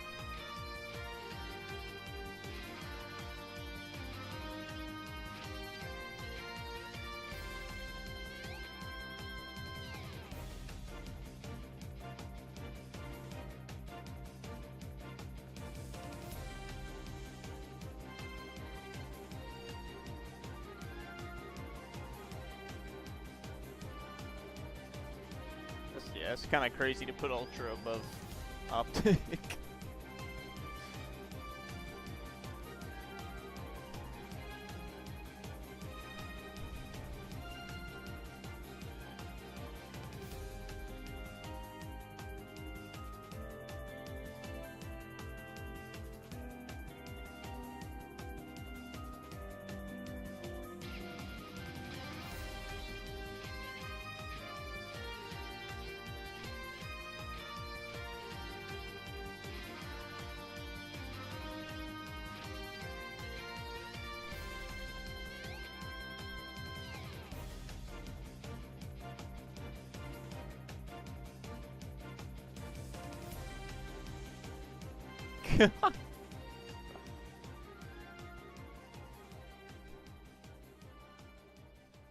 Jesus, that was a fucking moonshot.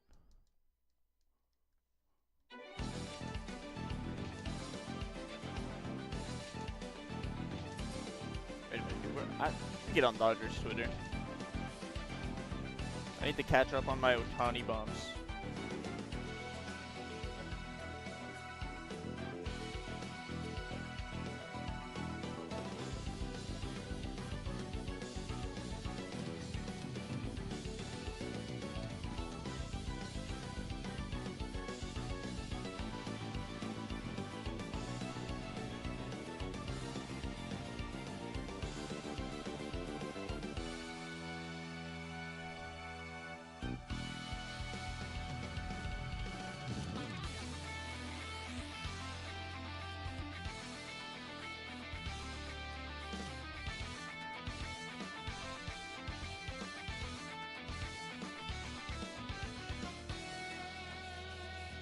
Wait a minute.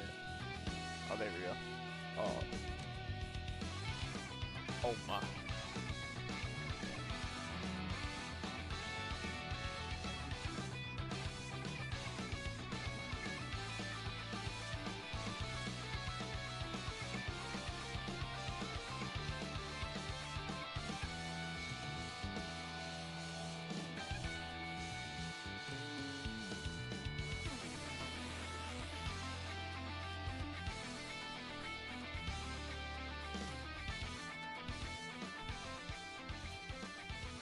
Number 5.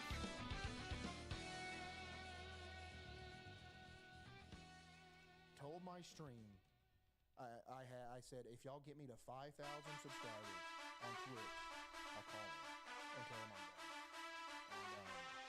And I remember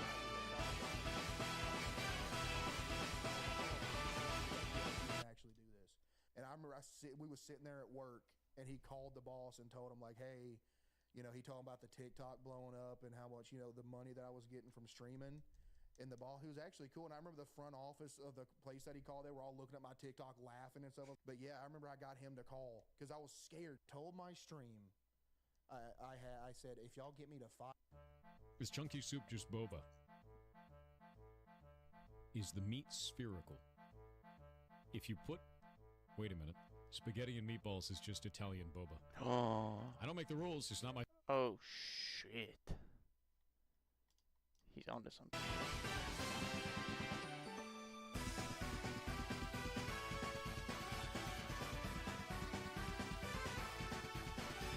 Why does it say admin? What is this?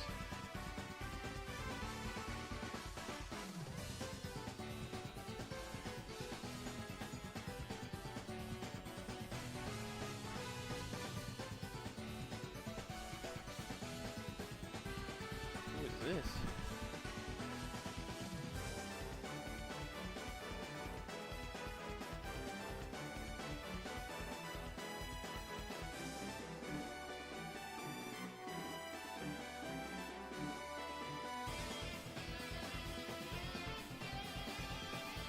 I hope this ends up working out.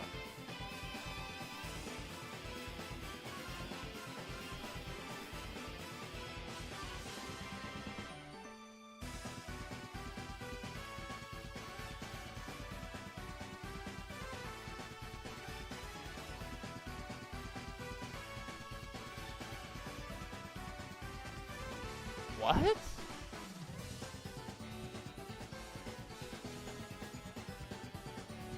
And he's way too cool about it every time. Has Mookie ever been ejected?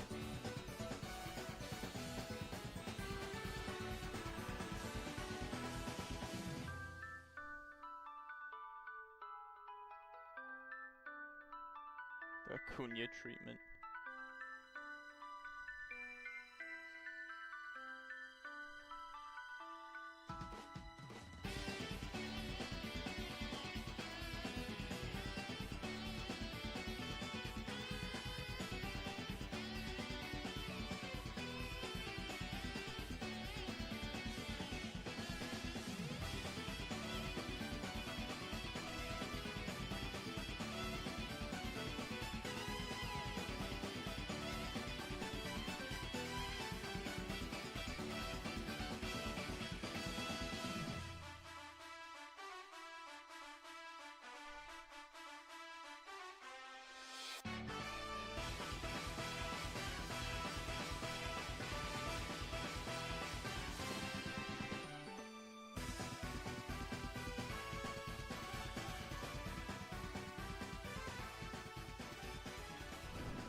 Okay, so that should be max special attack.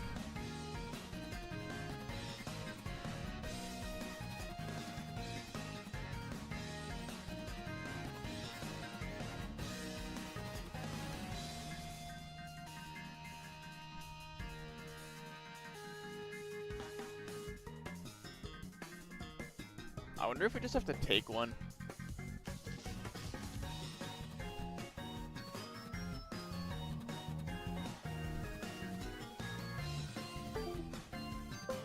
Just take a hit from Politoed and run it.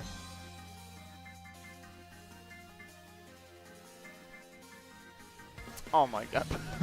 I'm trolling. I'm trolling.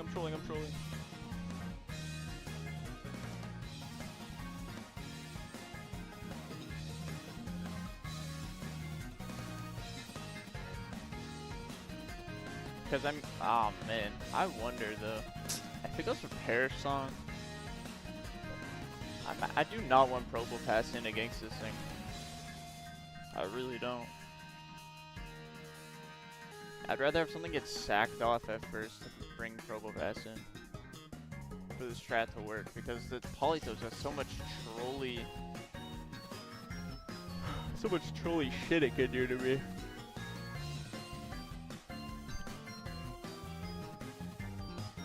Hypnosis, Perish Song. I'd rather just,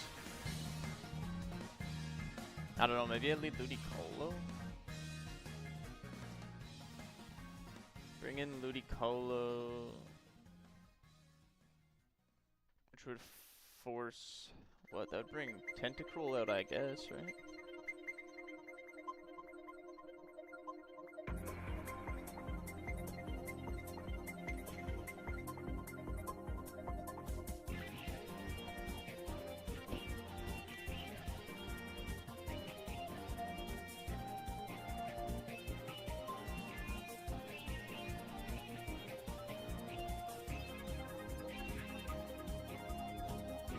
Dude, imagine I had a what the hell did I just say, bro? Trick Room team. I just combined team and room. I made ream. Trick Room team. Trick Room team. Trick Room.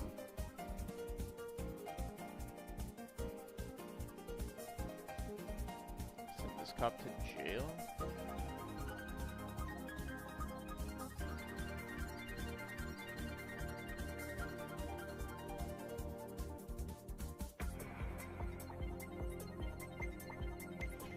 What? Oh, it's gotta be a skit, right?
this actually like?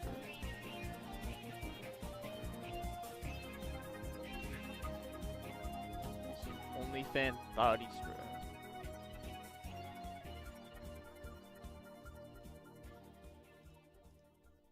SMH.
Diddy did it, bro.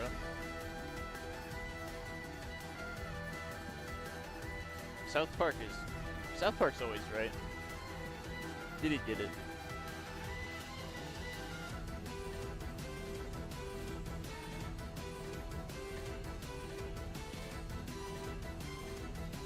Chappelle was right. South Park was right.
Okay, this boy's all done.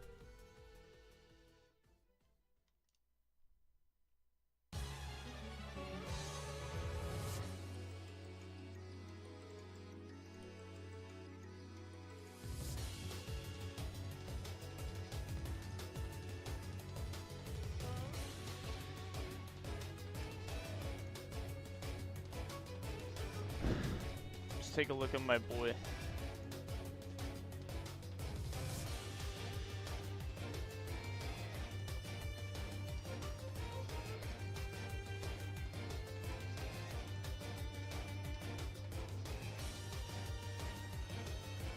Gravity,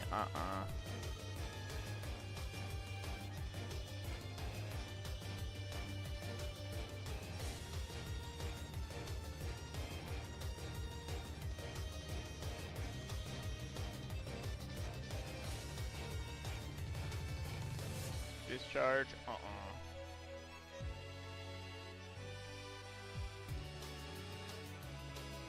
Jesus Christ, bro.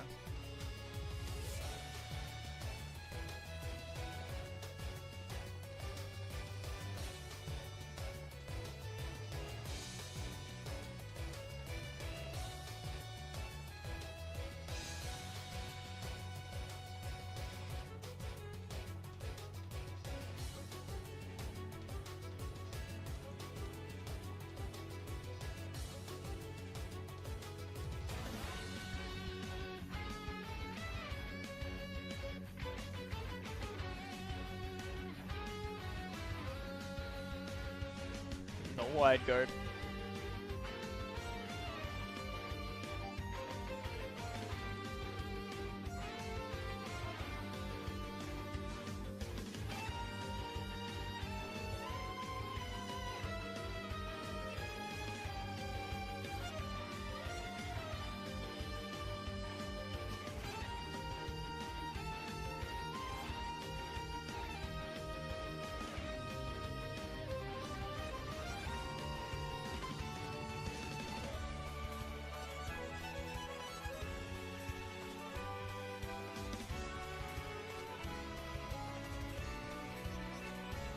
Lock on, we don't need it.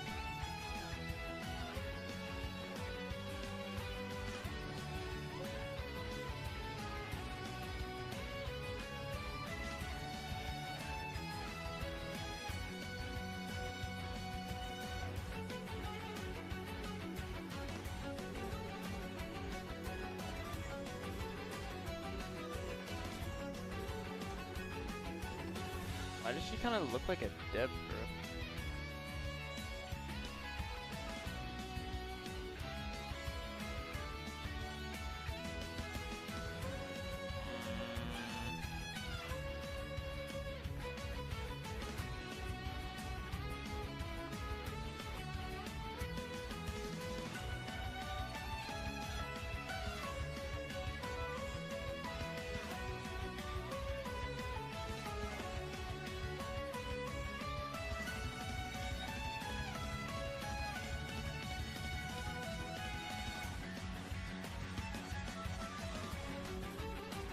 Oh, this is why. But we don't. Nah, fuck that, bro. It's too much setup.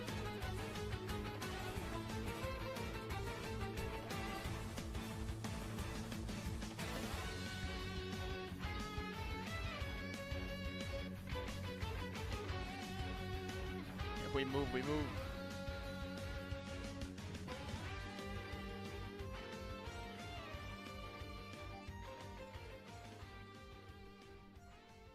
We can go to nah, we ain't doing the fucking head smash shit. We ain't really with all that head smash shit.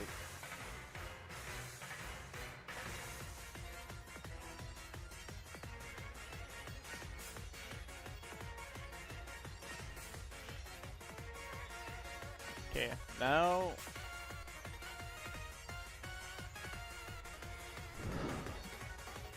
I should EV train the Reuniclus a little bit. I think I've already done some on it. So I'm not really sure what I should do here. Maybe I'll run a few special attack ones. Some special defense. God, this is the worst part. Worst part of this game, dude.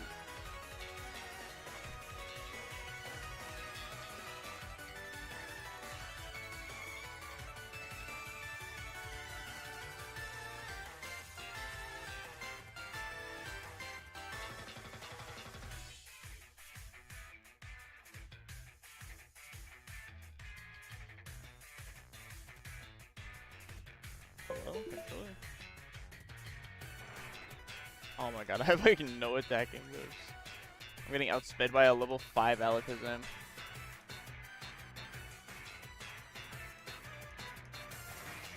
No shot, bro.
So Jaden got waxed.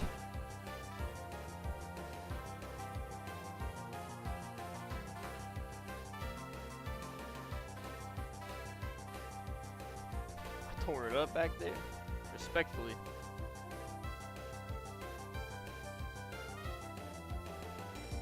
Yeah, I really don't know how many I should be doing here.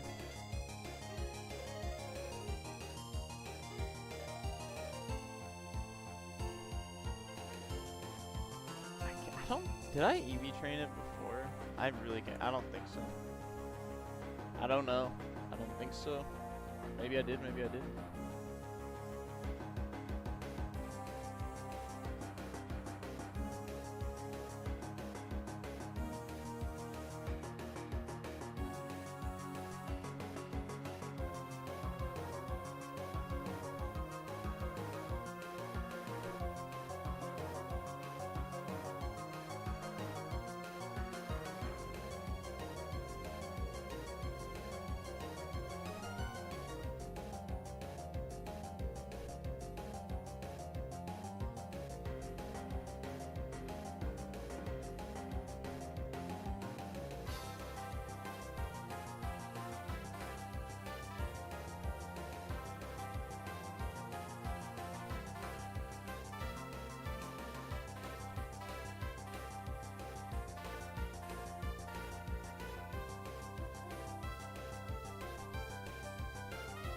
Fuck.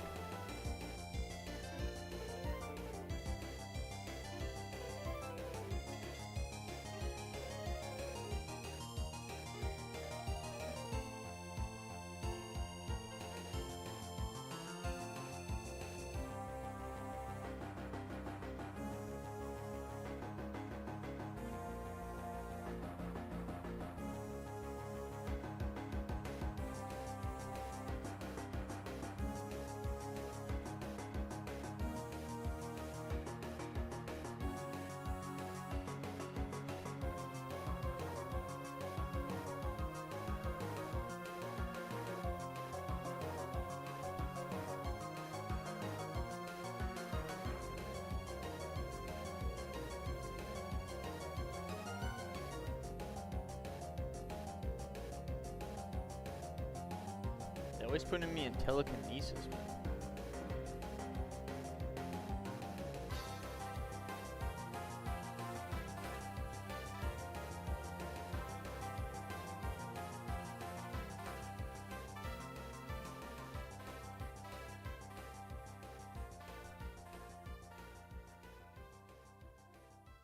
Oh God.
Bro, these kids are doing too much.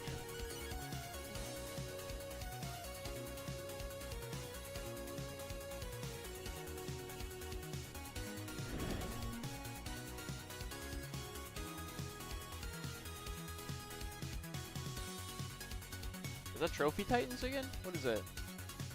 Golazo. Oh. Roberto Carlos. Dude, I haven't been keeping up with the promos at all.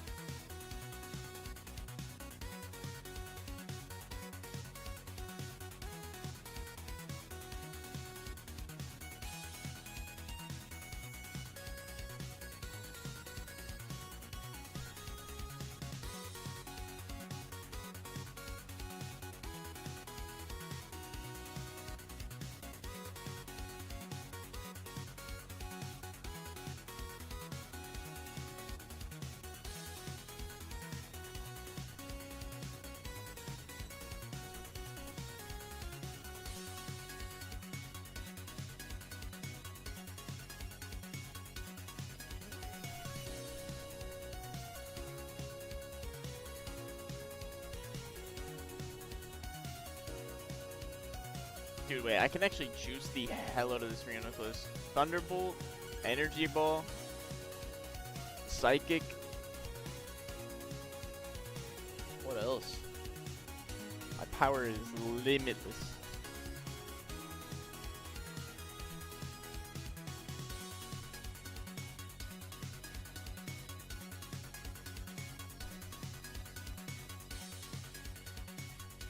How are they gonna keep doing me like this?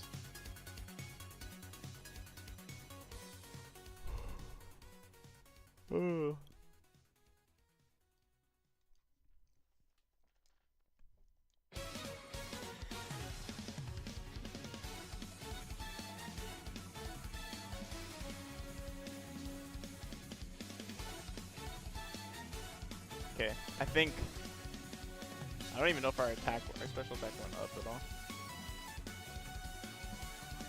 We'll do a few special defense runs. I think I'll do like 3 and 3 or something maybe, I don't know. Let's teach it TMs first.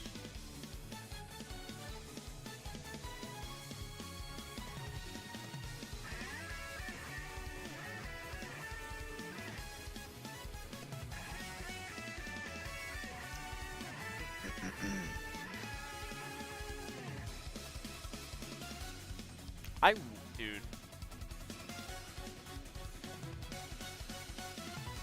Can this thing learn? Can it learn like flamethrower or something? Curious, or like sludge wave, sludge bomb? I just want to check. No sludge wave. No flamethrower. No sludge bomb. Okay. I just wanted to double check. I know it can learn T-Bolt though, so. What? I swear to God, I thought I could learn T-Bolt. What the fuck? Wait. Hold on. What the fuck?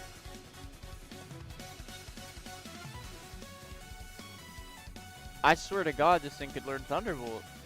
What? Oh my God, it can. Can learn Thunder, but not Thunderbolt. Like, why? Why? What is the reason? What the why?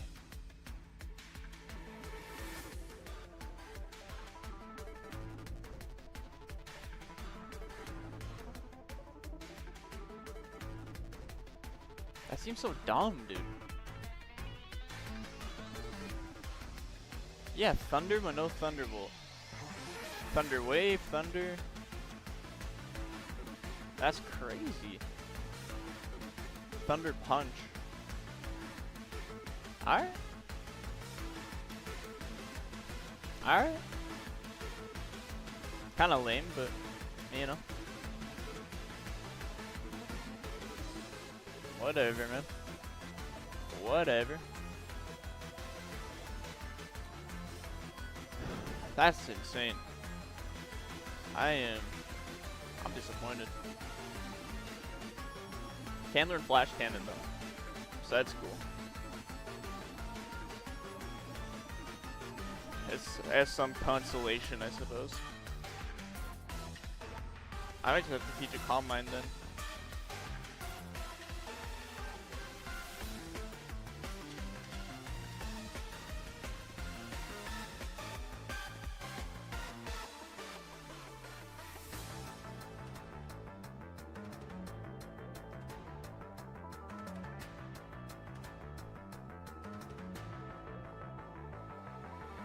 Hack, dude, so whack.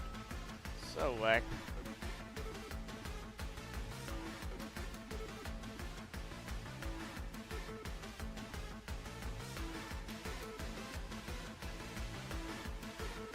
Wait, what? Nah. AI has predicted the next Champions League winners until the year 2103.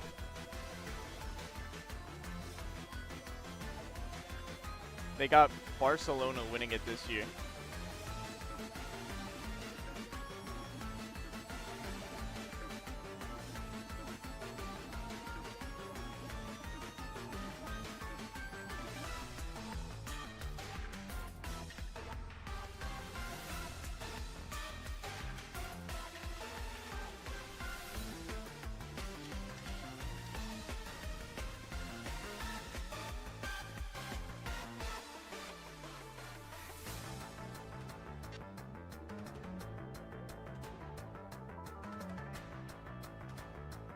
No, this is ridiculous. What the fuck, bro?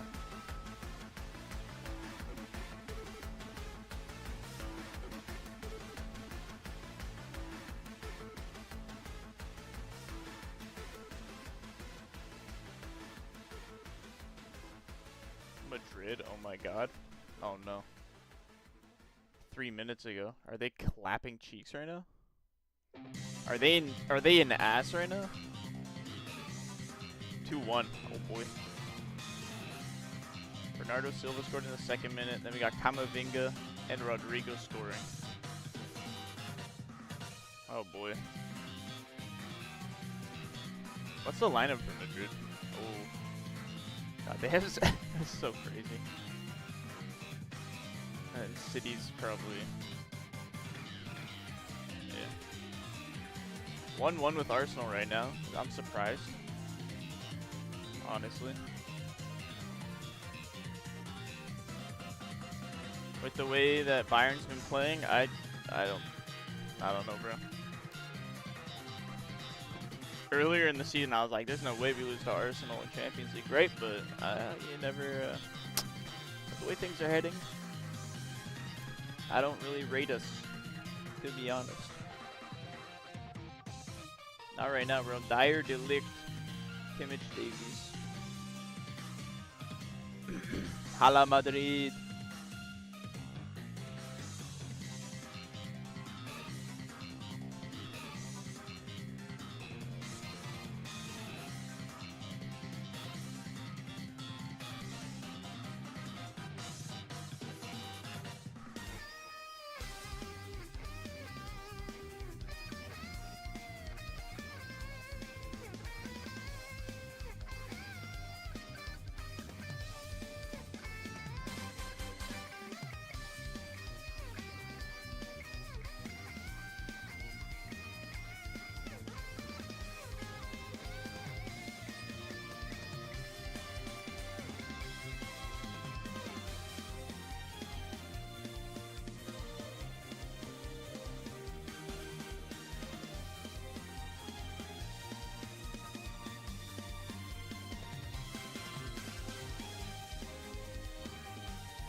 They're in first place, dude, after 8 games.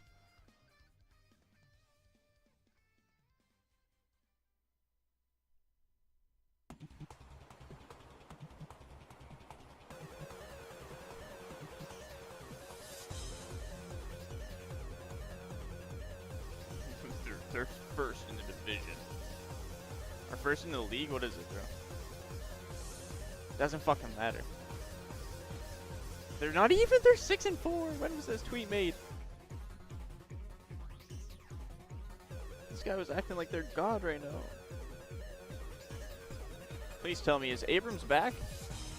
Is Abrams back today? I want to start him.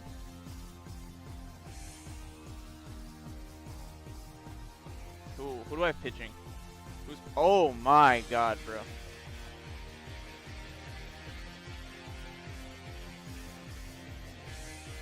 Oh my God, bro. How do you get a 108 ERA? 108, bro.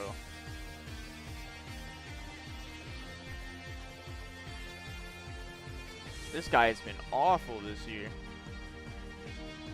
Oh no.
Every always. Bang.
Why have people got nothing better to do than just hate on Twitter? That's just crazy to me.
Oh my god. India's youngest deadlifter who can lift 75 kilos, 165 pounds, and is 9 years old. What the fuck?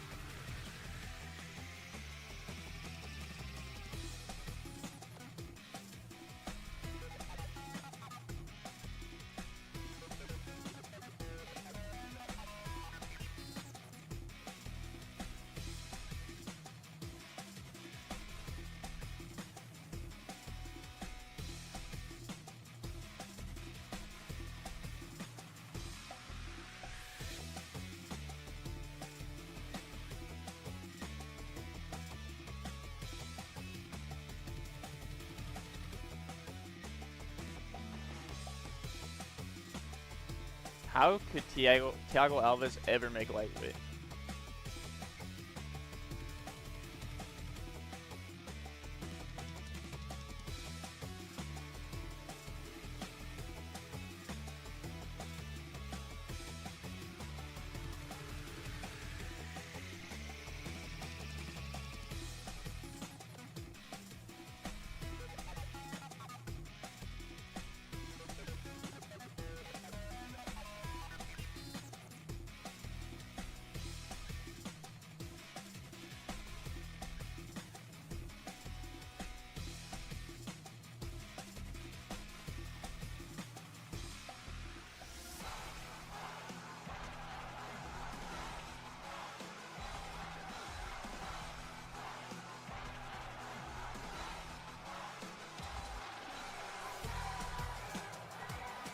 Wait, what?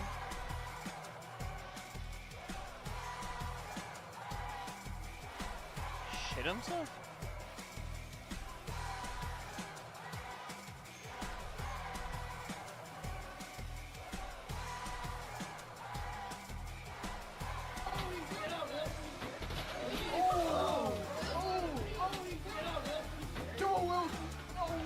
Oh, he's getting fucked up, bro. Oh.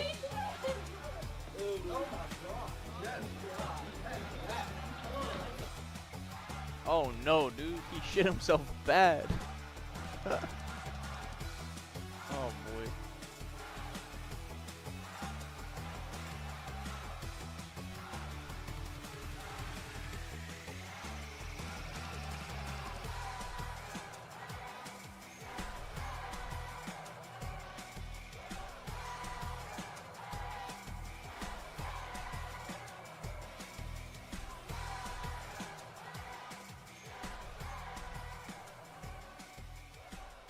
Can't be shitting yourself after sucker punching somebody, bro. That's fucking... That's criminal. That is criminal, dude.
Did it go up at all?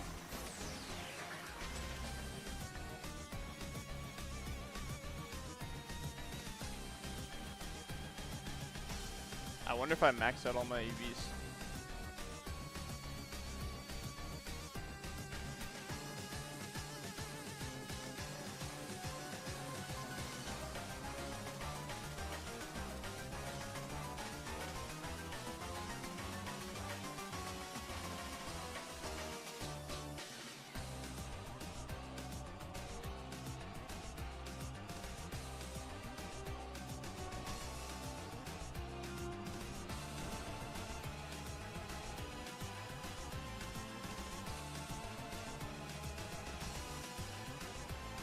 Oh my god. We're promoting gucking people now.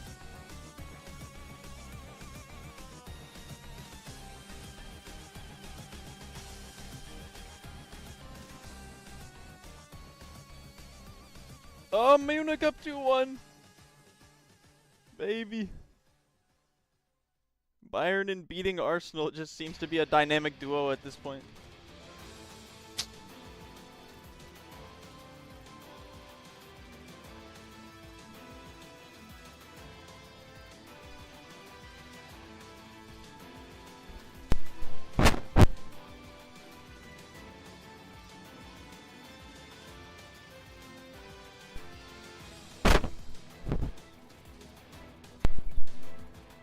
A la Madrid.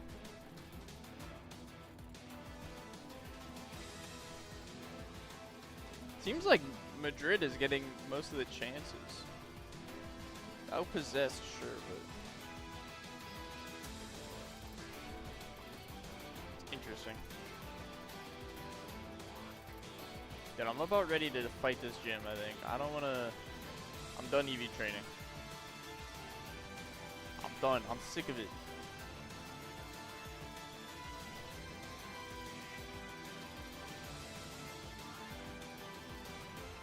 I think that's done. Let's have a lookie. 91, 96. I was getting EVs. Okay. So maybe. All right. I'm gonna do a little bit in HP.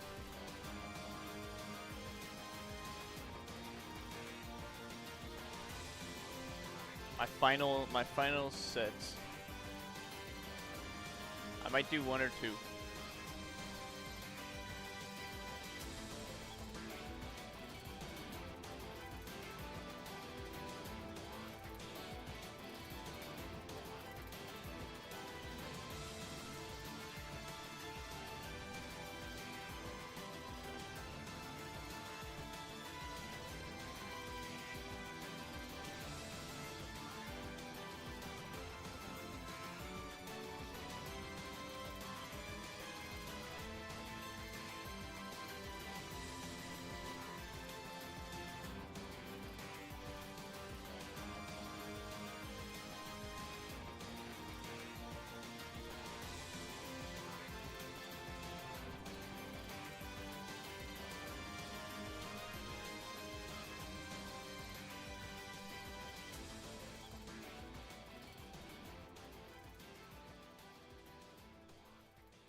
I had no idea my cat was sleeping in my room.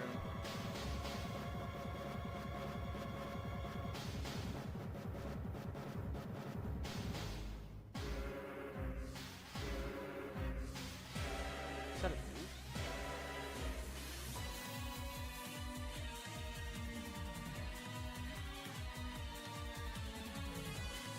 Okay, from 168. 173. Nice. One more.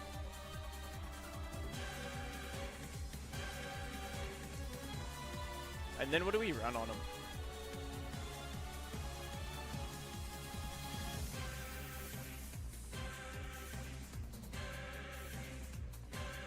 Do we go wise glasses or some shit?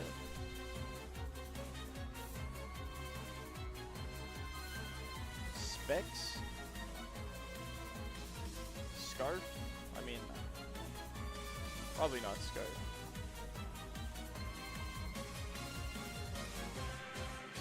Because let's be real, we're not outspeeding anything, dude.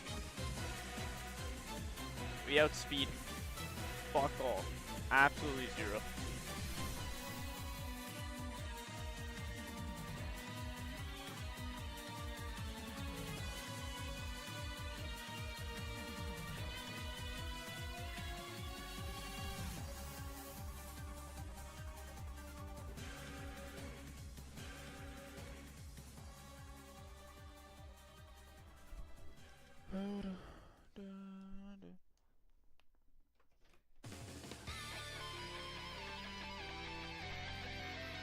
Nope, no more training. All done. All done.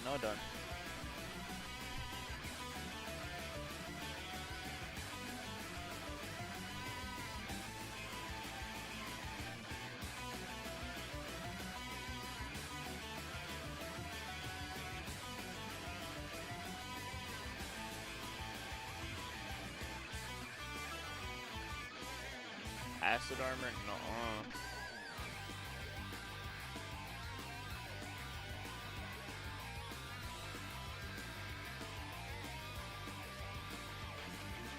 Pain split? No.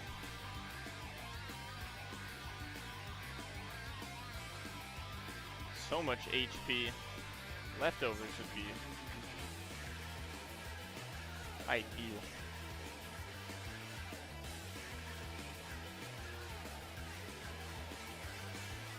Yeah, there's like unironically. Ooh.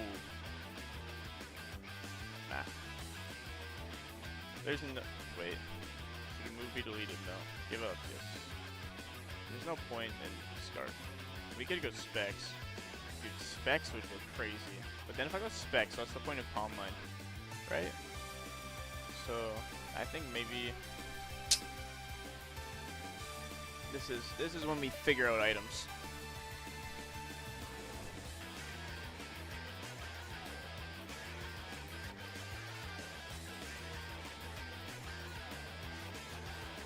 Okay, this is for Probopass.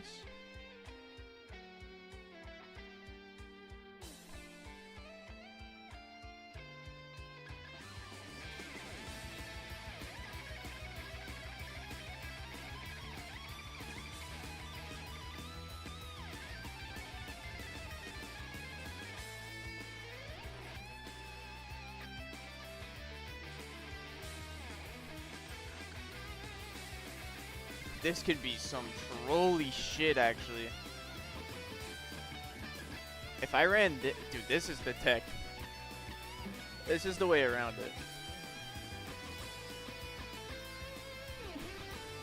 it. Eject button. Bro, eject button Ludicolo? Is this the play, bro? Are we going to eject button Ludicolo? Because then Ludicolo. Aw man, will we outspeed? Will we outspeed Politoed? Yeah, we will, dude, because it's got Drizzled with Swift Sim. Holy shit, I figured it out. I figured it out. Oh my god. Oh my fucking god. Let's go. This is gonna be so fun. Alright, maybe we do this. Because we'll be hitting super effective on... We can hit super effective on, like, everything, basically. So that'll be fine. Oh my god. Bro, I'm so excited. I hope this all goes to plan. Okay, actually, let's just fly back there first, and then we'll sort the team. I think we just need to get Kangaskhan, which we'll be running Life Orb, like always. Can't go wrong with the Life Orb Kangaskhan.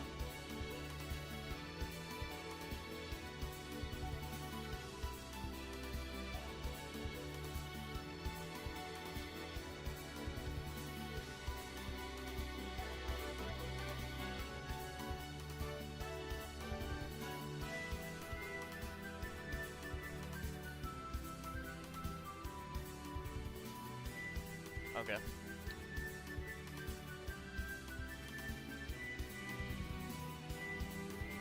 Dude, oh my god.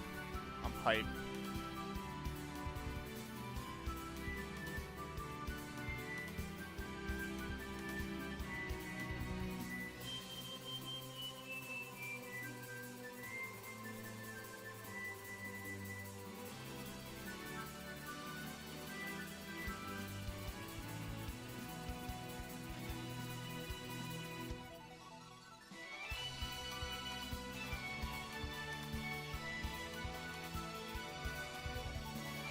Okay.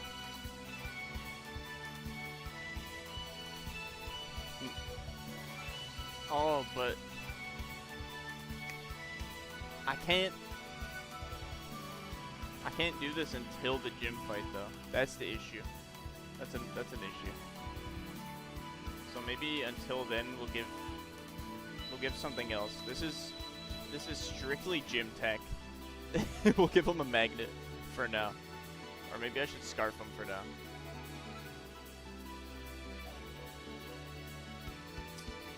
This is strictly gym tech.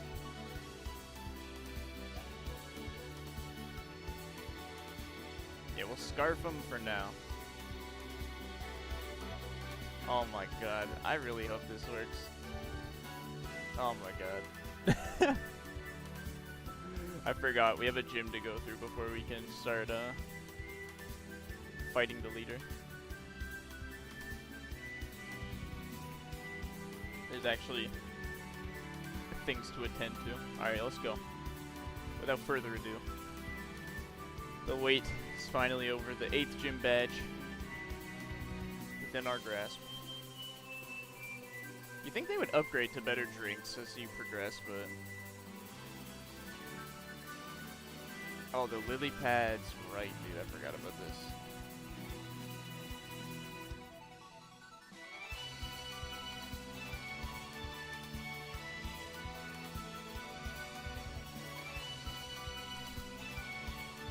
How do you like riding on leaves? This shit's actually lit. I like this gym a lot. Aesthetically pleasing.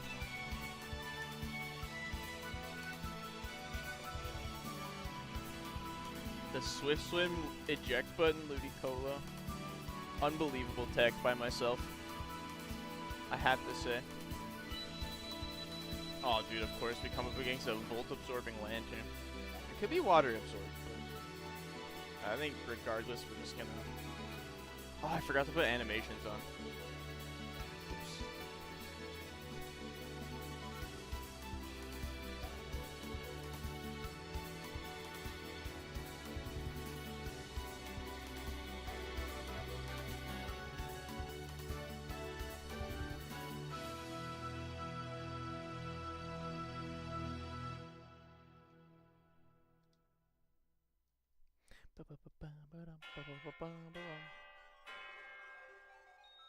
Oh, this thing's getting drain punched, my guy.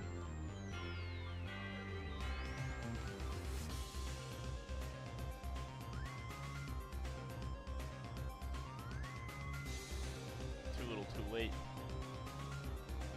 Too little, too late, my friend.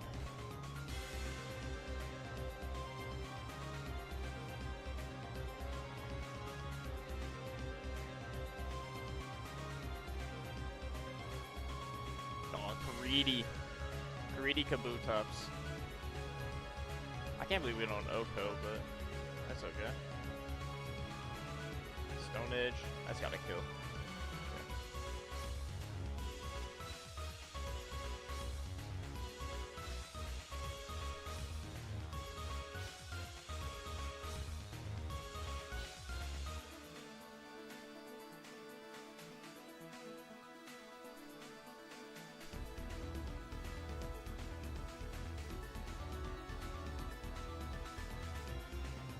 Okay, let's put the animations back on.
Do we have any stoppage time goals? No. So 2-1 for Munich, 2-1 for Madrid, going into the half.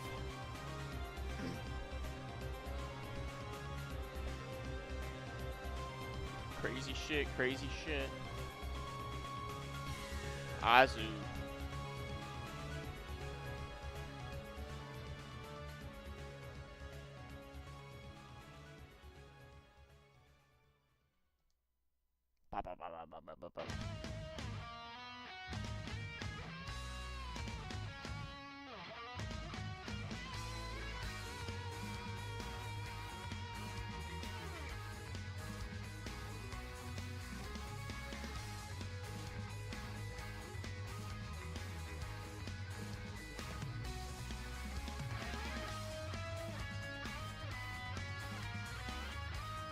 Hold this.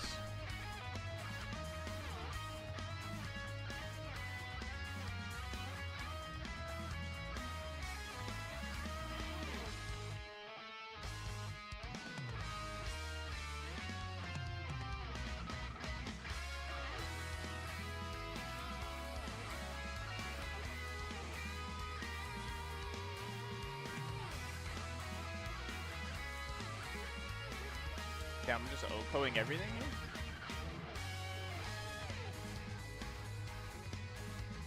God.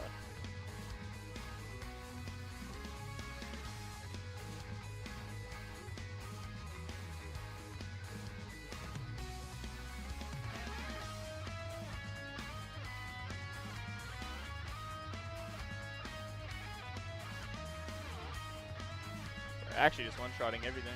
Rotom OP, dude. Oh, is this thing gonna be Toxic Orb? Or like, no, sorry, Flame Orb, not Toxic Orb. What am I saying? Competitive Cheese? Confused Ray. Was it Marvel Scale? Competitive? Can't remember which one. No, it's not. Breakthrough, breakthrough, breakthrough, breakthrough, breakthrough. Yes! That's still my boy.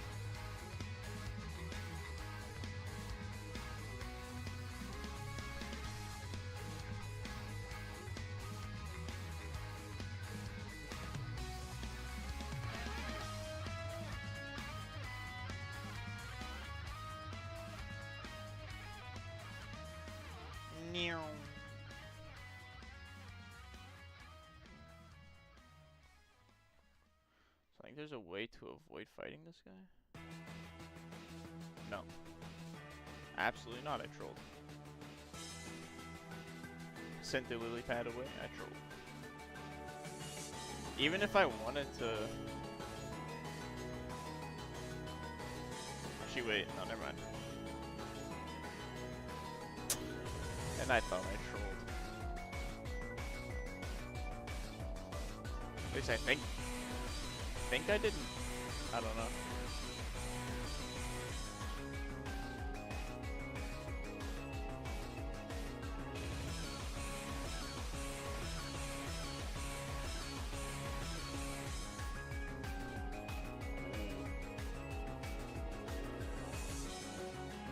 The GOAT Octillery. I didn't even think about bringing him, but that could have worked too. If we're honest. Like, Octillery's so good for everything.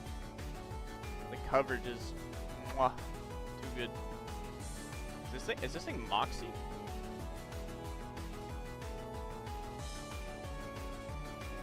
That doesn't really matter, but crazy we just one shot. I mean, quite effective, but special defense is so good.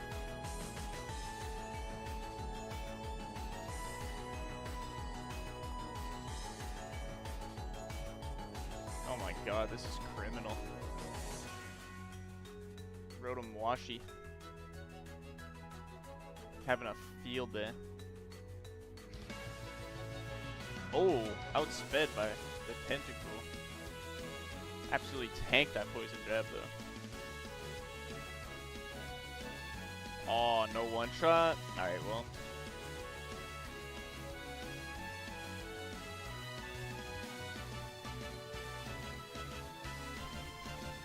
No one shot, no matter.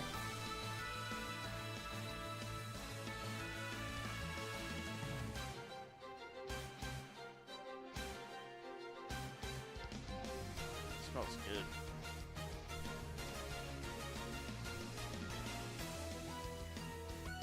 That seemed really slow. Did they do something to Floatzel?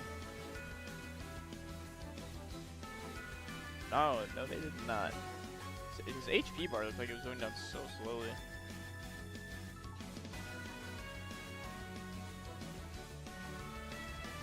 I wonder. Why not though? That's an okay HP set.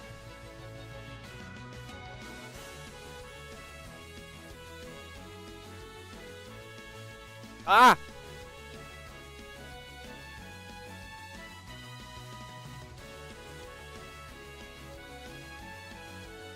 Uh-oh. Wait, now what? Oh, so we gotta hit it from the side. Go! Oh my god. No, no, no. Okay, now what? Now what?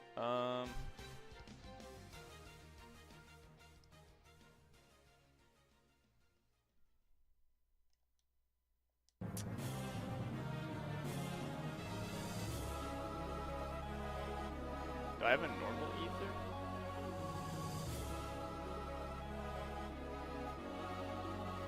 Or, actually, not. Dude, I have PP ups, right?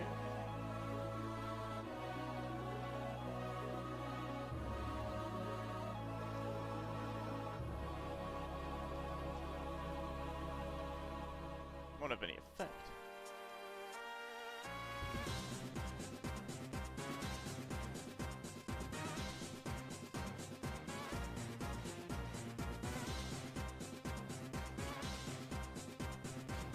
I mean, it's what they're for, so. What's our HP? 173 is good enough.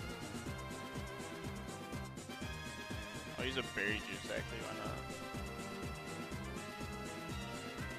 7? Okay.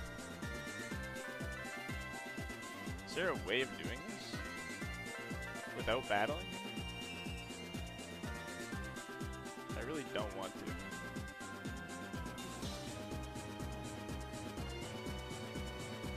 I would like to avoid this at all costs. I'm such a tweaker, dude.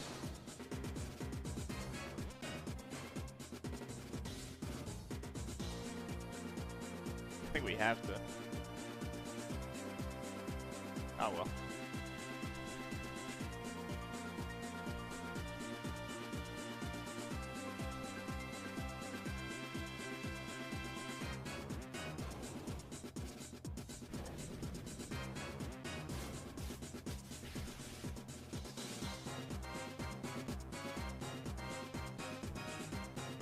1K profit.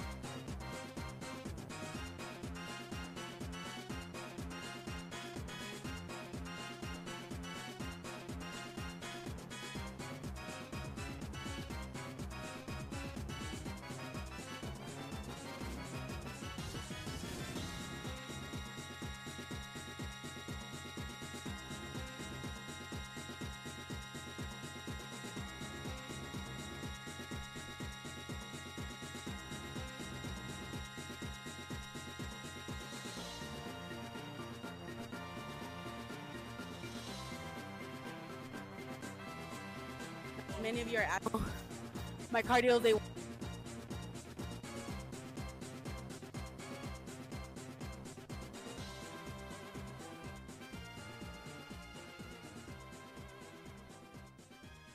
Oh, bro, I'm over leveled. Whatever. Oh, I don't give a fuck. I'm not even. We ain't even using Rotom anyway. This isn't even my guy. Dude, the way we're just one-shotting everything.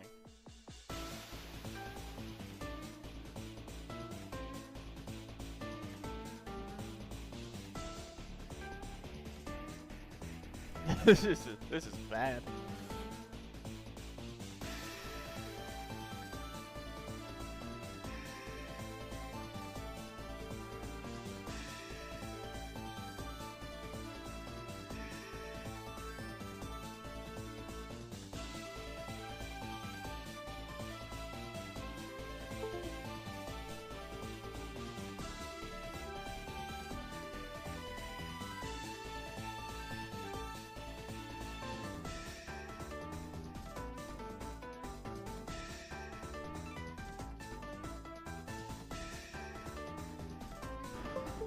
Done here? Are we done here?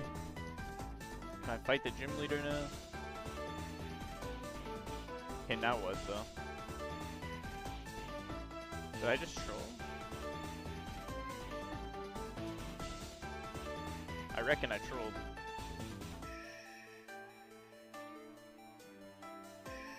Nah, never mind. Never mind, I'm good. I love what happens after you beat him here. Okay, so we lead Senora. Let's get the rest of my team on level cap.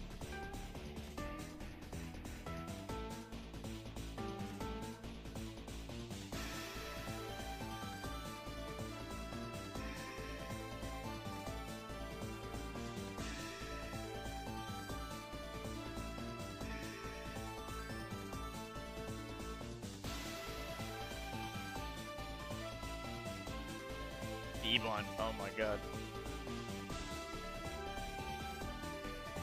So troll.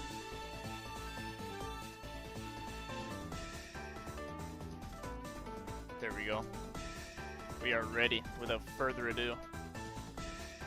Oh, we need to, before we troll, we need to give the bulb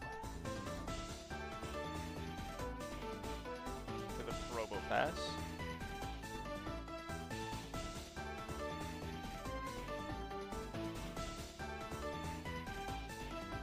Ludicolo has eject button. All good. Alright. Oh man, I'm excited for this. I want this to go well. I really do.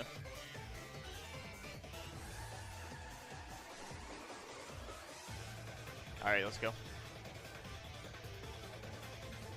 Marlon Way. Marlon Way. Pinche Way. Here he comes. Politoed out.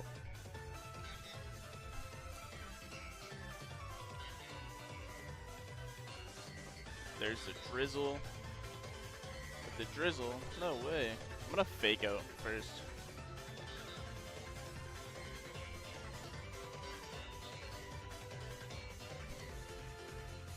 Then you know what? I might icy win too. I don't want to get the KO.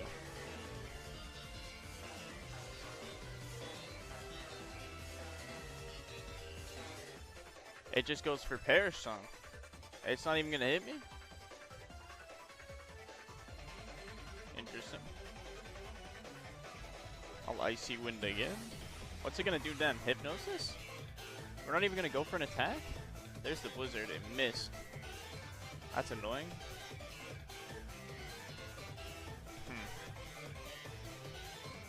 Please hit an attack. Thank you.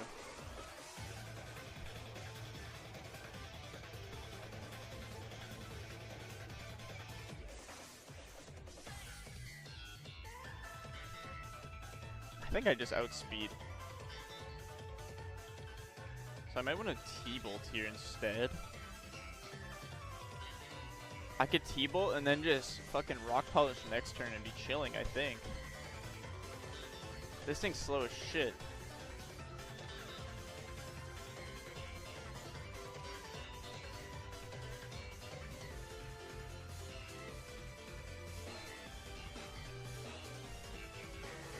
And I mean, yeah, dude, T-Bolt has to KO. Because if I don't have to use the Absorb Bulb now, I can just use it for a different Mon coming up, right? No issue. And I also don't want it to perish on. He withdraws. Into Caracosta. Who is gonna absolutely hold that Thunderbolt. Oh my god, sturdy. Feeling sturdy. What's this? Consumed at a quarter max HP when using a move to go first. I'm gonna Rock Polish. Oh my god, this is going too well, dude.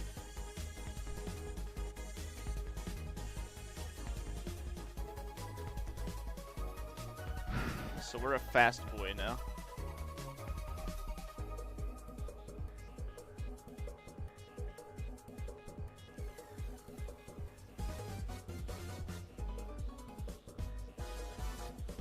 Break the sturdy again. There's the wave crash.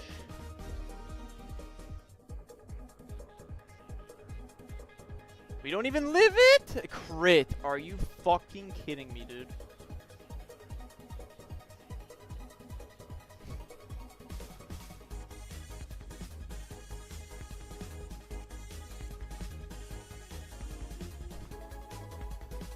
Oh my god, that's so boring, dude.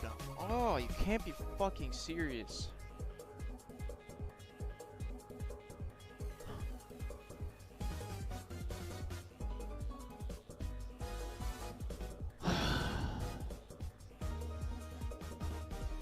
That's so boring, dude. Oh my god, how lame. How fucking lame.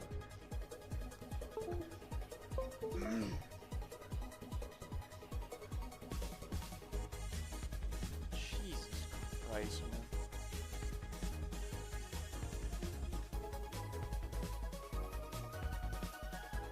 Another crit? Jesus Christ. What is that? Of course it crits, dude. It was there, bro. The setup was done. I just needed the Absorb Bulb to go off after the water move. Does it not? I thought it absorbed the water move, though.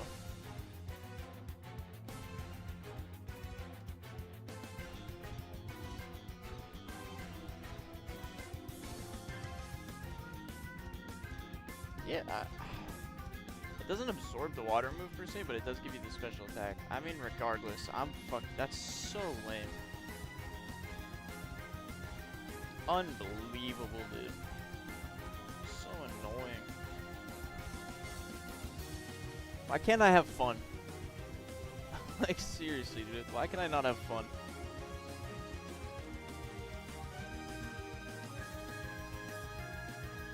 Everything was going to plan.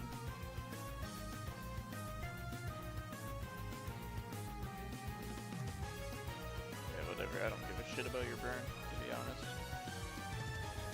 Hold this. Whatever.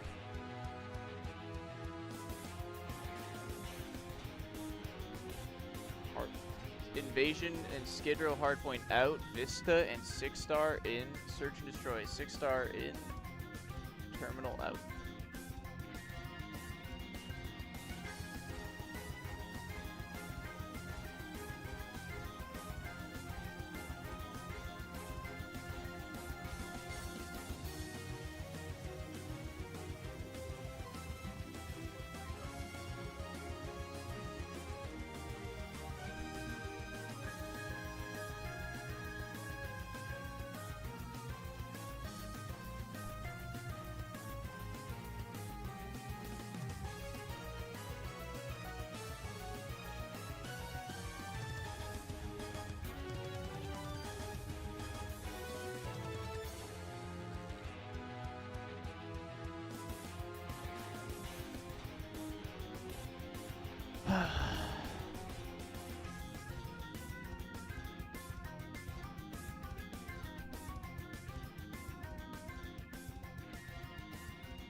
I don't even care that I'm gonna win this. It's so lame, dude. Why can't I have nice things? Why can't I just have fun with the game? Why can't I ever implement a strat, you know?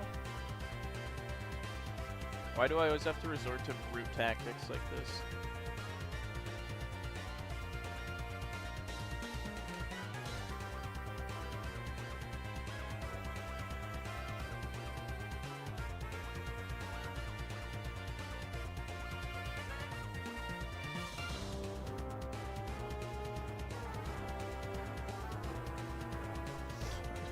Have fun.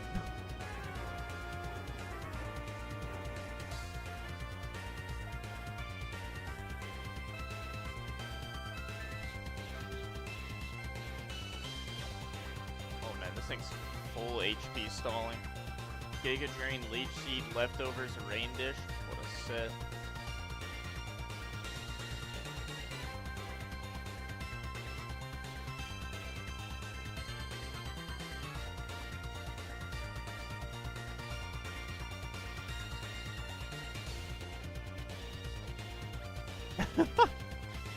Good grief, dude.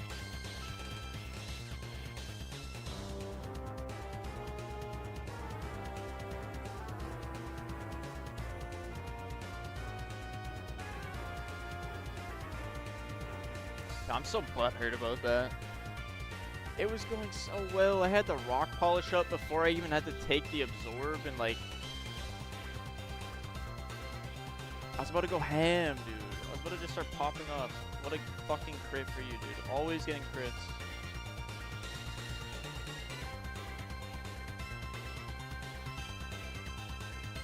Fucking game, dude.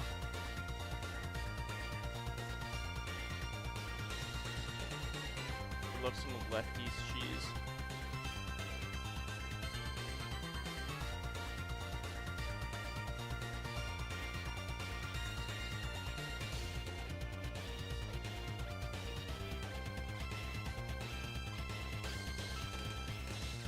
Probably not a great switch, but I'm just gonna Thunderbolt it and be done with it.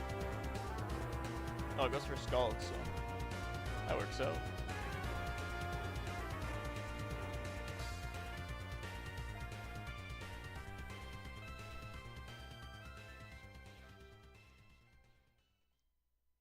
Why did it have to be this way?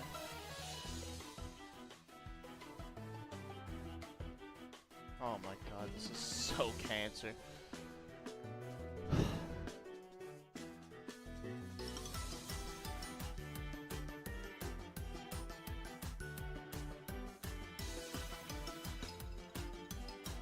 Please grant me a critical hit.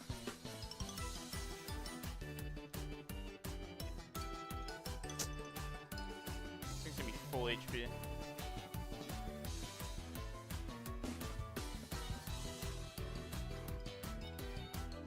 Oh yeah, and because weather's dumb in this game, the rain's up permanently, right?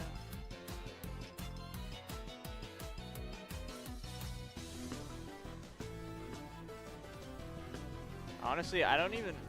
I would be okay with losing. Just so I get another shot.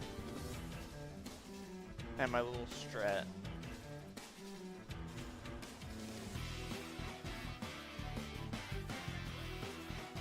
I feel robbed. I feel robbed, man, so badly.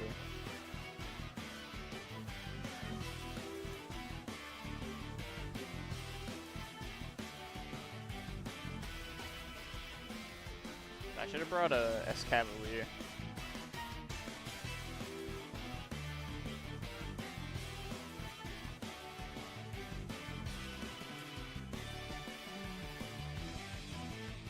That wasn't even a crit? I mean, I guess it's rain boosted, but fuck.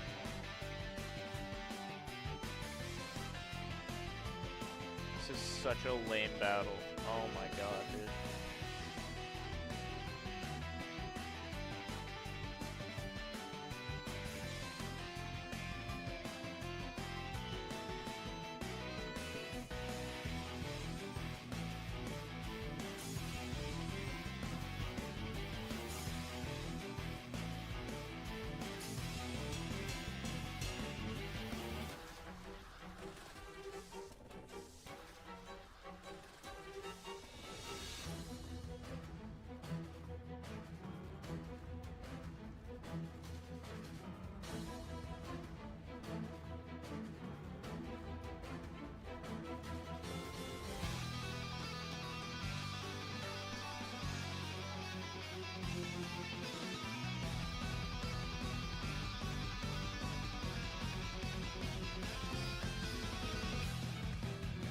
I'm outsped by this thing.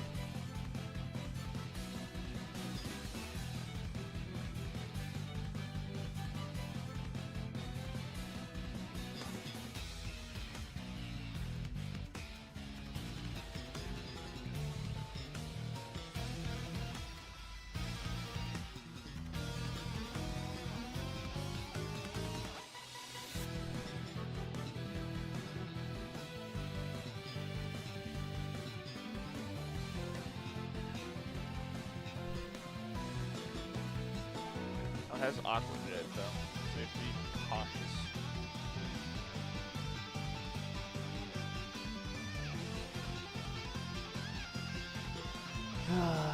So boring, man. Such a whack fight.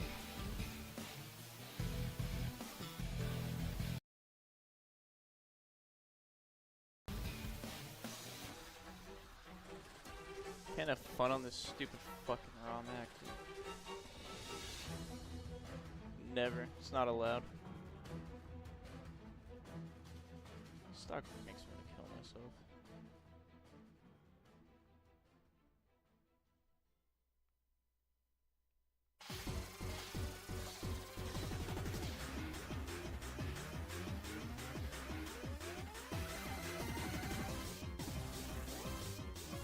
I won the game. I won the battle, but did I enjoy it? Absolutely not. That was so AIDS. No fun.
I hate you, Marlon.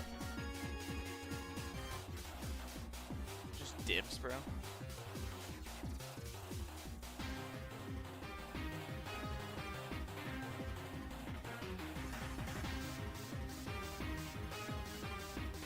110.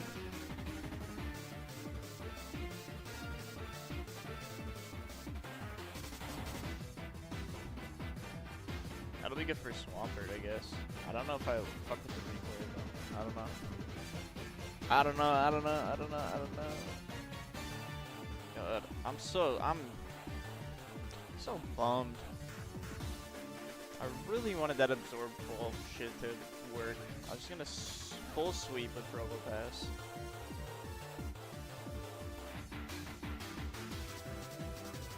What the hell?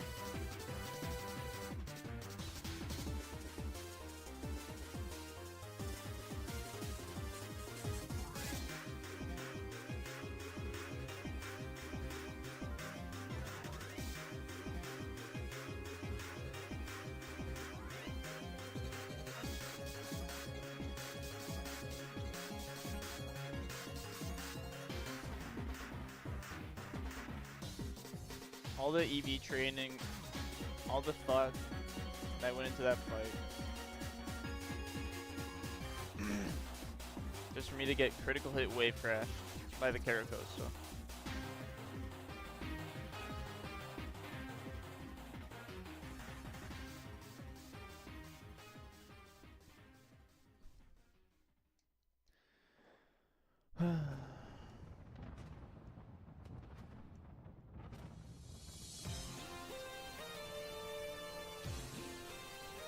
Uniclus is good at least.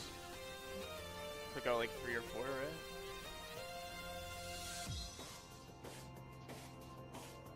Man. Just wasn't meant to be Probopass, just wasn't meant to be.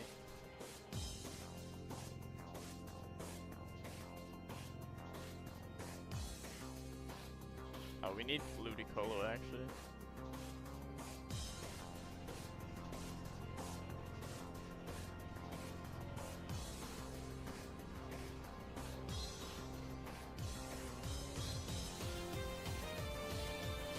I kind of want to use Mian Shao. I don't know. Choice Scarf? Choice Scarf Mian Shao.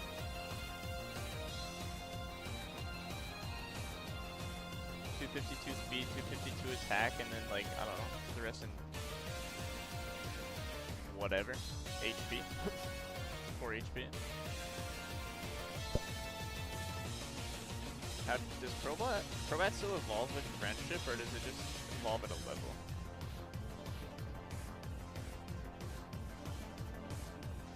I always thought the friendship shit was super cringe.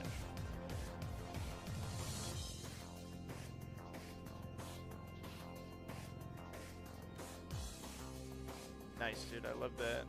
In order to search up Crobat, I can't even just search up the Mon because Acrobatics exists.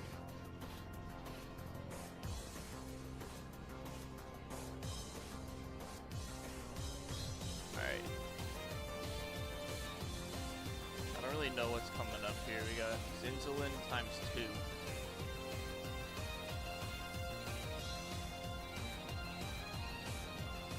Got Chorus.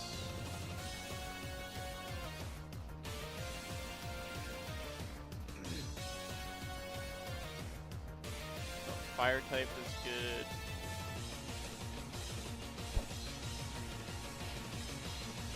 Fire, Kangaskhan will be fine. Pampagrigus will be fine. Why does this thing? Oh, I need to just get rid of Hex, I think, honestly. Or maybe, do we bring Dusclops? I don't know. This will be a thought for tomorrow. Because I am done for today.